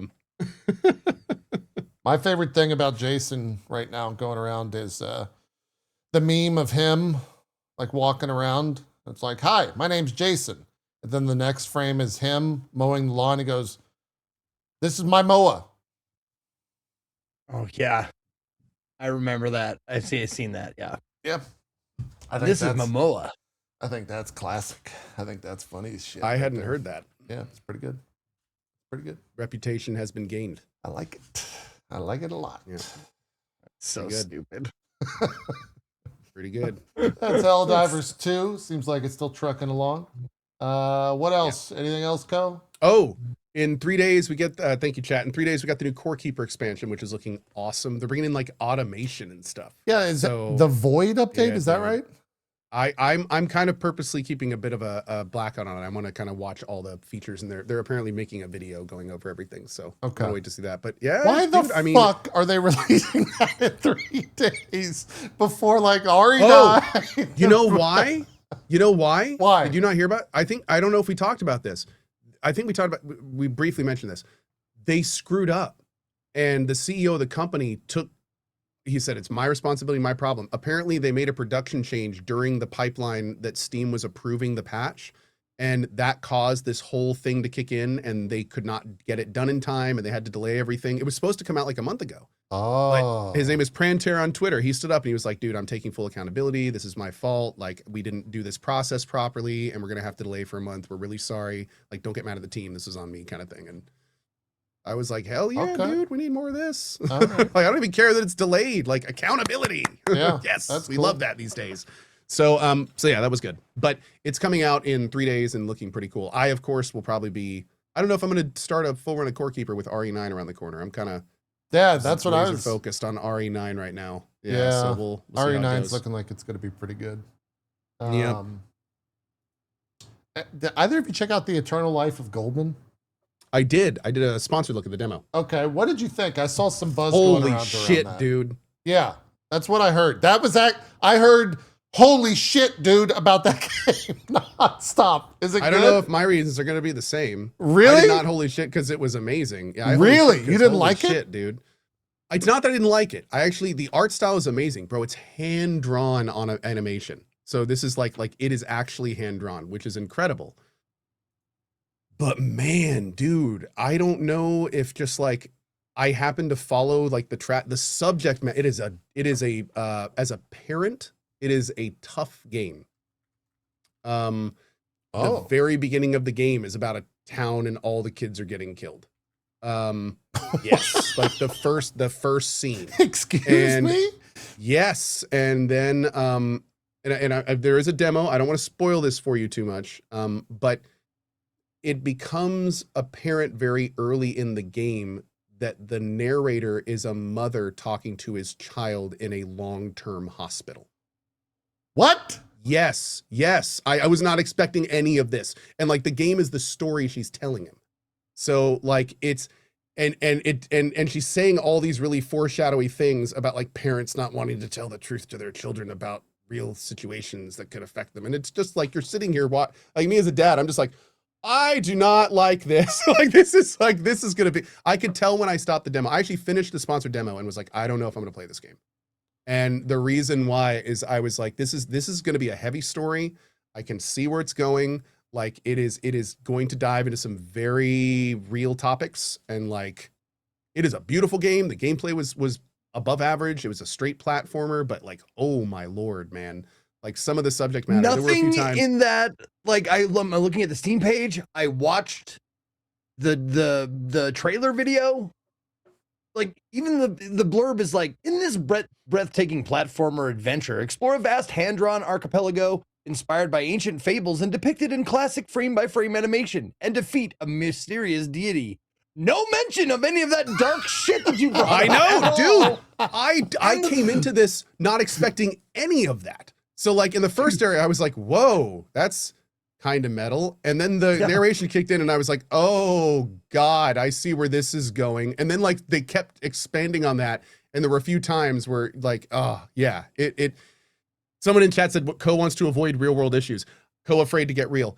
I mean, you go through different stages in your life where different things are entertaining to you. As a relatively newer father, the idea of kids suffering in hospitals and stuff, and like this is not my form of entertainment right now. Yeah, this is just not my fuck form of you, entertainment. Co, for not liking kids being in hospitals, man. What the fuck's wrong with you, Jesus? Dude, I love dark stuff. I love real games. Don't get me wrong, and I'll probably really appreciate a game like this at another later on. But like, there's just this is a deceptively heavy game for it was for me. I should say. May not be for everyone, but I was picking up on things the game seemed to be putting down, and it was like, it was a lot, dude. Yeah, that's some crazy Same reason subject I put down Hell Is Us for similar things, where it's just like, the game is cool, the gameplay is fun, but it's like, holy shit, I don't like feeling depressed when I'm done with my game. I don't like feeling mentally bad when I'm hitting quit this game. Like, yeah, that's great. Because like even just watching the footage right now that I'm seeing, I'm thinking like, that's what it's playing in my it's a real dichotomy. Like it's wild. Like you'll be playing like this and everything's going along fine, and all of a sudden the screen will fade a little bit and you'll hear the mom and kid talking, and then like they'll say sometimes just innocuous, sometimes serious stuff, and then it'll just go back to the gameplay. And so it's crazy how they do it. Like it's like they've hidden this other story inside of it. That's wild. But there's a good chance that they want it to have a real impact. And that's why when you read it and everything, they don't tell you about it. Like this may all be on purpose. Like maybe the obfuscation is because they really want people to be like affected by the story. And I played it an hour and I am over affected. You did a good job, guys. Yeah. It was a thing. It was a thing. Okay. But now the next option or the next question here would be like, do I recommend it? The game is fun. It is gorgeous. Like if you like platformers, there's a lot of platforming in here. My only caveat would be like, just be aware if you have like, you're slightly triggered by child death. Yeah. This is like, there's some of that in here. Oh, sorry. It's not something you laugh at, right? Well, I mean, we say that, but then again, we play games like Dead Space. By that. No. I mean, I should say this. We play games like Dead Space. We play games where kids did horrible things or done to them. I think this game is so different because of how real it is. Like it's real in this game. Like you hear the kid talking to the parent. It's something that could actually be happening. So I don't want to make this game sound like it's darker than these other games. They do it in a very immersive, realistic way. So I feel like for a lot of people like me, it'll have more of an impact than that kind of video game. This is easy to disassociate kind of violence. Like it's very real stuff. Like just to again, slight spoiler to put it bluntly, I'm pretty sure the kid has like a bad disease in terminal a long-term disease. hospital. Yeah. I don't know. We don't know yet if it's that, but I mean, there's it's clearly not looking great. So and that's a scary thing for some of us. Yeah, like, no, that's fucking horrible. Yeah. Fucking awful. Yeah. Not it's a different kind of scary. Yeah. Yeah. Oh man. Okay. It's funny because I saw two creators who I think were also sponsored play this, and it was after they had played it, and they're like, "Oh man, that game's great. It's gonna do really well. Like a lot of people are gonna be playing and talking about this." They didn't mention a thing about fucking Good. Now it's important to mention when you have kids, you just become a giant pansy ass. Like mine, like Hey, I have I become get a it. My different brother's the person since same I way. had kids. Yeah, Yeah. like I have become such a pansy compared to what I could. So there's a good chance like people just play through it, maybe don't pick up on those themes, don't really care about those, doesn't affect them. Like and when that happens, game's great. It's Yeah. a super pretty hand-drawn platformer. All the platforming mechanics worked. Big world to explore. Kind of a little bit of voice acting, but a lot of world exposition. Like, dude, there were some NPCs that had like little box dialogue, but you'd get like 30 plus little boxes Whoa, and like okay. different things you could talk about. And there's a full codex that explains everything. Like there's a lot to this game. There's a lot of, they really do a good job of developing kind of the world, but I think there's a lot of symbolism in the world and it's supposed to mean different things. And, so there's a lot to it. There's a lot to it. Got it. Okay. Whew, that's the Eternal Life of Goldman. Demo is on Steam right now if you want to check it out, right? Yeah. You can go play it yourself. Don't take my pansy ass word for it. Yeah. Go try it yourself. Yeah. Go check it out. Looks beautiful, regardless of everything that Coach just said. But yeah, might have some heavy subject matter. Is it kind of like Cuphead? A little bit. It's a little bit like Cuphead. Yeah, a little bit less bouncy. Cuphead is very bouncy, like classic Disney animation. This one is a little bit more like classical hand drawn, but yeah, it's a little bit also a little bit more platformy. Cuphead is more about like killing enemies and stuff with your attacks. You can bounce on things in this, but there's not really like a lot of attacks. It's more about just like a platformer, classic platformer. Oh. Mm-hmm. It's more like DuckTales. Woo! Yeah, pretty much. There you go. The pogo stick. Hey, both of you played that Yakuza Kiwami 3. That was not, I heard some mixed things about that. What is that? How do you guys feel about that? Well, Zeke, you go first. I just went. Well, to be honest, I didn't play a ton of Kiwami 3 because there was two games wrapped into one. And that was the whole like sponsored push was like, make sure to tell everybody it's two games, two separate stories. Okay. I was like, okay, two separate stories. All right, fine. So I played a little bit of both, and I played Dark Ties, and I'll just let you guys know that Dark Ties is its own little story, and you can put some hours into it. But if you want to just play it all the way from start to finish, you can. It's like maybe 4 hours, like a little mini side adventure. Bowling. And there's bowling in it. Yeah, bowling. No, I mean, fucking, if you played Yakuza games, like half the game is mini games. Yeah. So I played a little bowling, and it was fun. But yeah, you get if you know anything about the Yakuza lore, you get a little peek into the behind the scenes of Mine. In who's Dark the Ties. antagonist of the game, which is kind of interesting. Yeah. Oh, okay. So he's actually the big bad of the base game. And then the addition Dark's Ties is that you get like a lot of insight onto why he is the way he is in his history and stuff, which is really cool. Yep. So yeah, I didn't play a ton of the Kiwami 3, but I've heard weird mixed things about like things they put in and things they've taken out of the actual story of the game. I'm not sure because they're obviously multiple hour games, tens of hours to get to those parts, but so I can't really comment on that, but I can comment on the Dark Ties and it was, it's very Yakuza. It's very, dark crime noir, like that kind of stuff mixed in with like some bakamite, like some bowling. Okay. Fair enough. Yeah. Okay. Yeah, Ko, anything to add? There's been some controversy with this one. There were some issues with one of the voice actors that caused a lot of issues, especially in Japan. There was also a lot of people were it's more Yakuza. So it's I think some folks were wanting it to innovate a bit more than it did, even with Dark Ties. But at the end of the day, it's another Kiwami. So they did announce, I think that this is the last Kiwami. I think they're going. I saw that. I think they're going a different direction with it. So we'll kind of see what that means in the future and how that's going to work. But yeah, it's more Yakuza. Okay. So. Yeah. Short and sweet. Short and sweet. I honestly don't know if this one, like, Kiwami 1 and 2 definitely needed to happen to spruce them up from the PlayStation 2 days. Like, Kiwami 3, Yakuza 3 was on PS3, right? I'm pretty sure. Probably. I think that's right. Yeah. Pretty sure that's what I played it on. Is that the one with the And bear, or is that 5? Oh,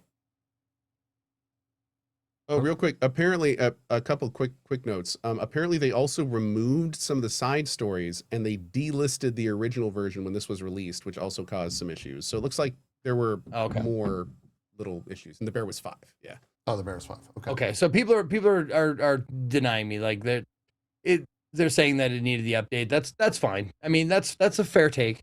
I was there for the story, so, like, I don't know if there was an easy mode that I played it on when I played the original through, but, like, I never really focused on combat or anything like that. The people love the combat. I just do the heat moves if I can, and I put it on easy mode if at all possible. Okay. But the story is what I liked. So if they mess with the story, yeah, that's sad. Yeah, some people in chat are pointing out they removed a bunch of side stories, but then they delisted the original, so they're just gone now. That kind of sucks. Yeah. Oh, okay. So I can see why some people are frustrated there. Yeah. Huh. Classic Yeah, okay. capitalism. Yeah. Bummer. Yeah. It's a Destiny-ish. Yeah. Yeah, just getting rid of content. Nobody liked that. Yeah. Still available on GOG though, people are saying, so that's good. Oh, so it was Steam delist, but still on GOG. Okay. That's the rumor. All right. That's the rumor. I skipped past this little fun bit of news, not too much to talk about. But it was a fun thing to see Twitch celebrate a brand new streamer by the name of CD2Neat, who was getting subs and having a massive sub train and bunch of massive amount of viewers because he was going to be buying some Jamaican beef patties with all that money. Twitch even went in there, gave him 50 subs, gifted him 50 subs. Turns out later that day he was too young to be streaming. They banned him. That's why they banned him. Oh, he got banned. I heard he got banned. Oh no. Oh, man. Yeah. Yep. Oh, that's so. I mean, that's Out labor laws are a bitch, y'all. That's so funny. He probably didn't even get the money from those subs. He got his account banned. So where does that money go to? Twitch just Certainly took all not the to money. Jamaican beef, that's for sure. Oh took all man, the that money. poor kid. He's not getting his Jamaican. So wait a beef, second. man. Wait a second. Twitch gifted them subs, Yep. which then almost assuredly got people hyped and gift more subs. Oh yeah, I think he got around 400 Which gifted wait, subs. let me follow me here. Yep. Which means that the kid was getting lunch money Mm-hmm. for his food, Mm-hmm. and then Twitch stole a kid's lunch money. Yep. They banned him. He's gone. Too young to be streaming. Under the age Got of is it 13? I think 13 is under the age. Twitch has become a schoolyard bully. Yep. They're bullying children That's and why- taking their money. That's why it was so funny. Jesus, man. Man. Really Can they give him silly. like a consolation patty or something? That's like some Jesus. despicable me shit right there, dude. The boy was literally happy he was getting money for food. Oh, And Twitch was like, yeah, but are you really old enough for food? I mean, no, I say that. I say that as a joke because I mean they have to enforce it. That's the sad part about this. They had to enforce it. Like they cannot have kids under 13 streaming on the platform solo. They've said it the whole time. I think the mistake here was them gifting the subs. But the reality of the situation was like they couldn't not do anything. They had to do something. Yeah. I think the kid I was just looking through it. Apparently he at one point like said he was underage. So it's like at that point it's like fuck. What are you gonna do? Yeah, Like it's you all have there. you have to at that point. So Yeah. That sucks, man. I feel like they still should somehow get the kid as. Yeah, send them some Jamaican beef No, patties, man. I say that, but at the same time, if they publicly award him in any way, they can't do that. They can't. Yeah, They that's can't also do that. true. Sets So bad do it and don't precedent. tell us. Just, There you go. please just give him some money and don't tell us. There you go. It's Don't fine. tell us We're about all, it at all. we're all Just okay with drop it, a- dude. Just Yeah. give him Just a mafia, some like, money. Yeah, give him some patties, dude. And we're Cash fine. it through the mail slot. Yep. Dan Clancy's just in like a full mafioso suit. Here's your money, kid. Just throws it. Yeah. Hey, forget where you got this. Hey, it ain't I from will say Twitch. this. Hey, I'll say this. Twitch wanted to win some points. They could get in contact with that kid. They could put him on the front page for his 13th birthday. There you go. Yeah. Yeah. Easy win. Easy win. Kid, help the kid out. Help the kid out. No, hey, They I have got the something. I power. got something to reveal. You ready? Mm. I'm going to confess a crime that I did. What? Not on air. I know. Hey, wait, Yeah, you're live on my channel. Hold on. I know. I'm going to confess a crime that I did. Okay, then we're When gonna I was end the show. when I was forever. 13 years old, the age to work, to be able to work and get a paycheck from any business or whatever, was 14. And I was a couple of months shy of my 14th birthday, and I got a job at Chuck E. Cheese.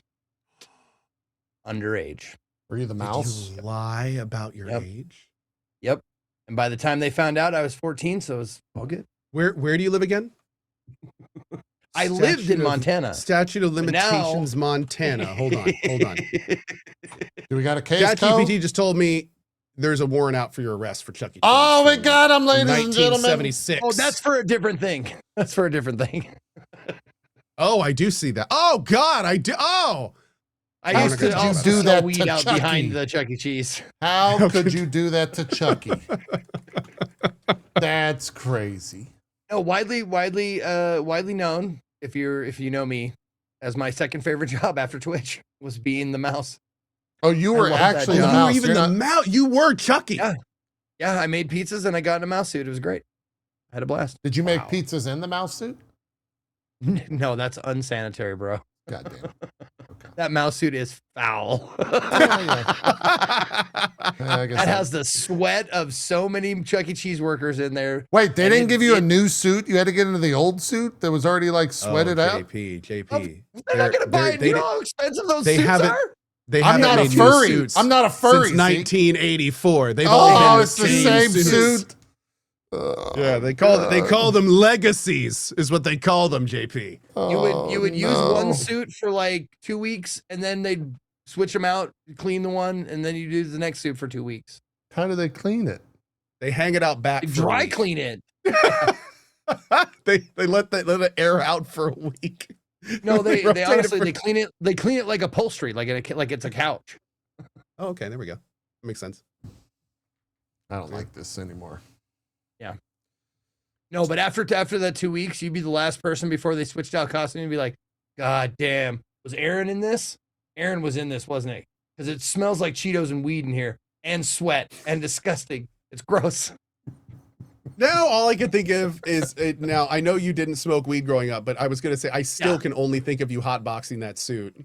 And like the Oh, they smoke's like did. slowly coming out the ears.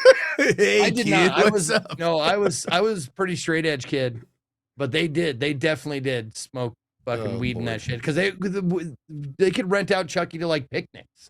So every once in a while, we drive out to like a picnic in the park, and they'd be like, "Hey, Chucky's here for your birthday," and you get the Chucky suit out and stuff like that. And this one kid, oh my god, I was the wrangler or whatever, like I was the Chucky's helper. And I was like, "Hey, Chucky's here, everybody. Come say hi. So get a picture, get a hug." All that kind of stuff. This one kid just comes barreling out of fucking nowhere and tackles Chucky down a fucking hill. And just like, boom, boom. And the kid inside of it was this like, I don't want to say he was a gangster, but he was like that kind of kid. He was like, he got up and was ready to whoop the shit out of this fucking child. He squared up. He was like, all right, squared let's up. fucking go. He did. He did one of the squared up, arm put his things. tubes Yeah, up. did he cock his arms? Totally. He did the He was ready. And I was like, I had to like break it up. I had to like the hold Henry Chucky Cavill arm back. I'm like, cock. we can't be tackling Chucky. His head stayed on the whole time, which was a fucking miracle. See, I gotta say, a part of me was hoping this story was gonna be like, and then when Chucky hit the ground, his head came off, and this smoke just went everywhere. Oh man. No, dude, you would have seen a little like white kid with a like an afro underneath Okay. that Chucky costume, ready to square up and beat the fuck out of little Chucky. And on that note, that's can we pick a better line to end the Buddy, show? No, let's end the show. I don't think we Let's end can. the show. I think that's it. Yeah. Yeah, Zeke with Get the out of here. epic lore drop at the end Yeah. of frames today. Hell Cannot of be a lore beat. drop. Why don't you do some shout outs? You're welcome, everyone. Enjoy that story. Oh, hey, I guess we're doing shout outs now. Let's What's do up, it. everybody? Thank you to Co and JP for being my co-host every week. My name is Ezekiel III. You can call me Zeke, but you can find me at or / Ezekiel_III on Twitch, Twitter, and YouTube, or Ezekiel the Third, all spelled out, on Instagram, TikTok, and Blue Sky. If you want to know what I'm doing, well, I take Mondays off, so I won't be here tomorrow, but I've got a whole week of fantastic demos coming to you, but I need your help. Head over to my Discord, demo suggestions tab under channel suggestions. Give me all the demos that you can think of. Put them right there. We're going to get them all downloaded. We're going to have a whole gaggle of them. And that's all we're going to do for the entire week is just play new demos for Steam Next Fest. So, and then after that, I'm on vacation. So this is the last show you'll see me for the next couple of weeks because I'm going to fucking Disney World and Universal Studios probably. So like that. So I'll be gone from the 1st through the 9th. For my wife's birthday, she wanted to go to Disney World, so we're gonna go down there. It's gonna be me and her and Gassy Mexican and Beth and all that stuff, and we're gonna have some fun. So, yeah, that's what's coming up for me. See you on Tuesday for demos. Awesome. Have fun at Disney. Co. Some shout outs. Absolutely. As always, thank you to JP and Zeke. My name is Ko. Hi. This week I'm going to be doing probably a lot more Mewgenics. I'm completely addicted to that game. Nioh 3, as I absolutely want to at least finish it. We've got Resident Evil just around the corner. Maybe checking out this Windrose game here pretty soon too. Maybe as early as like tomorrow, but we'll see. But as always, thank you for watching, and we will see you soon. Or I guess we're still doing shows and stuff while Zeke's gone, I'm assuming. Yeah. I'll So probably next week then. yeah. Maybe next week I get Mr. Poppins and Annie. Poppins was going to be on this show, but he had to stream today. So, Soda pop. Oh, okay. No, it's Jesus Mr. Christ, Poppins. dude. I heard poppings, and I was like, is that a... No, it's Mr. Poppins. War of Warcraft? So that's awesome. That'd be perfect. That'd be great. Yeah. And then I You think guys can the all eighth, geek out about that, and I'll play some Mewgenics. I think 8th we have a special guest. I think it's the 8th. It might be the 15th though. I'll let you guys know. Is it a spooky guest? Is that what you said? I know. Like Is it scary? special guest? Yes, Whoa. actually, yeah, it is. Oh. Unironically, yeah. It would be for a spooky reason. Yeah, the content matter would be scary. Well, hell yeah. Sounds fun. So yeah, that's that. Is it the ghost of Xbox Past? We'll see you next week. Phil Spector. Ha! Yes! Wait, but there's a Phil Spector. But anyway, that's awesome. Oh my god. See you guys next week. Thanks for watching. Zeke, have fun at the Disneyland. Give me a Kingdom Hearts thing. Will do. Co, you want anything? I want a Figment plushie. A figment? From Inside Out? He's a little purple dragon. If you see him, grab me one. Okay. Okay. All right. Will do. Just give the Kingdom Hearts thing to Max. He'll bring it to me. Perfect. Okay, sounds You good. don't even have to ship it. That's Yeah, perfect. that's it. Yep. he's Thanks ready. everyone for watching. We're out here. Have a good rest of your day. Ollie, shut the fuck up!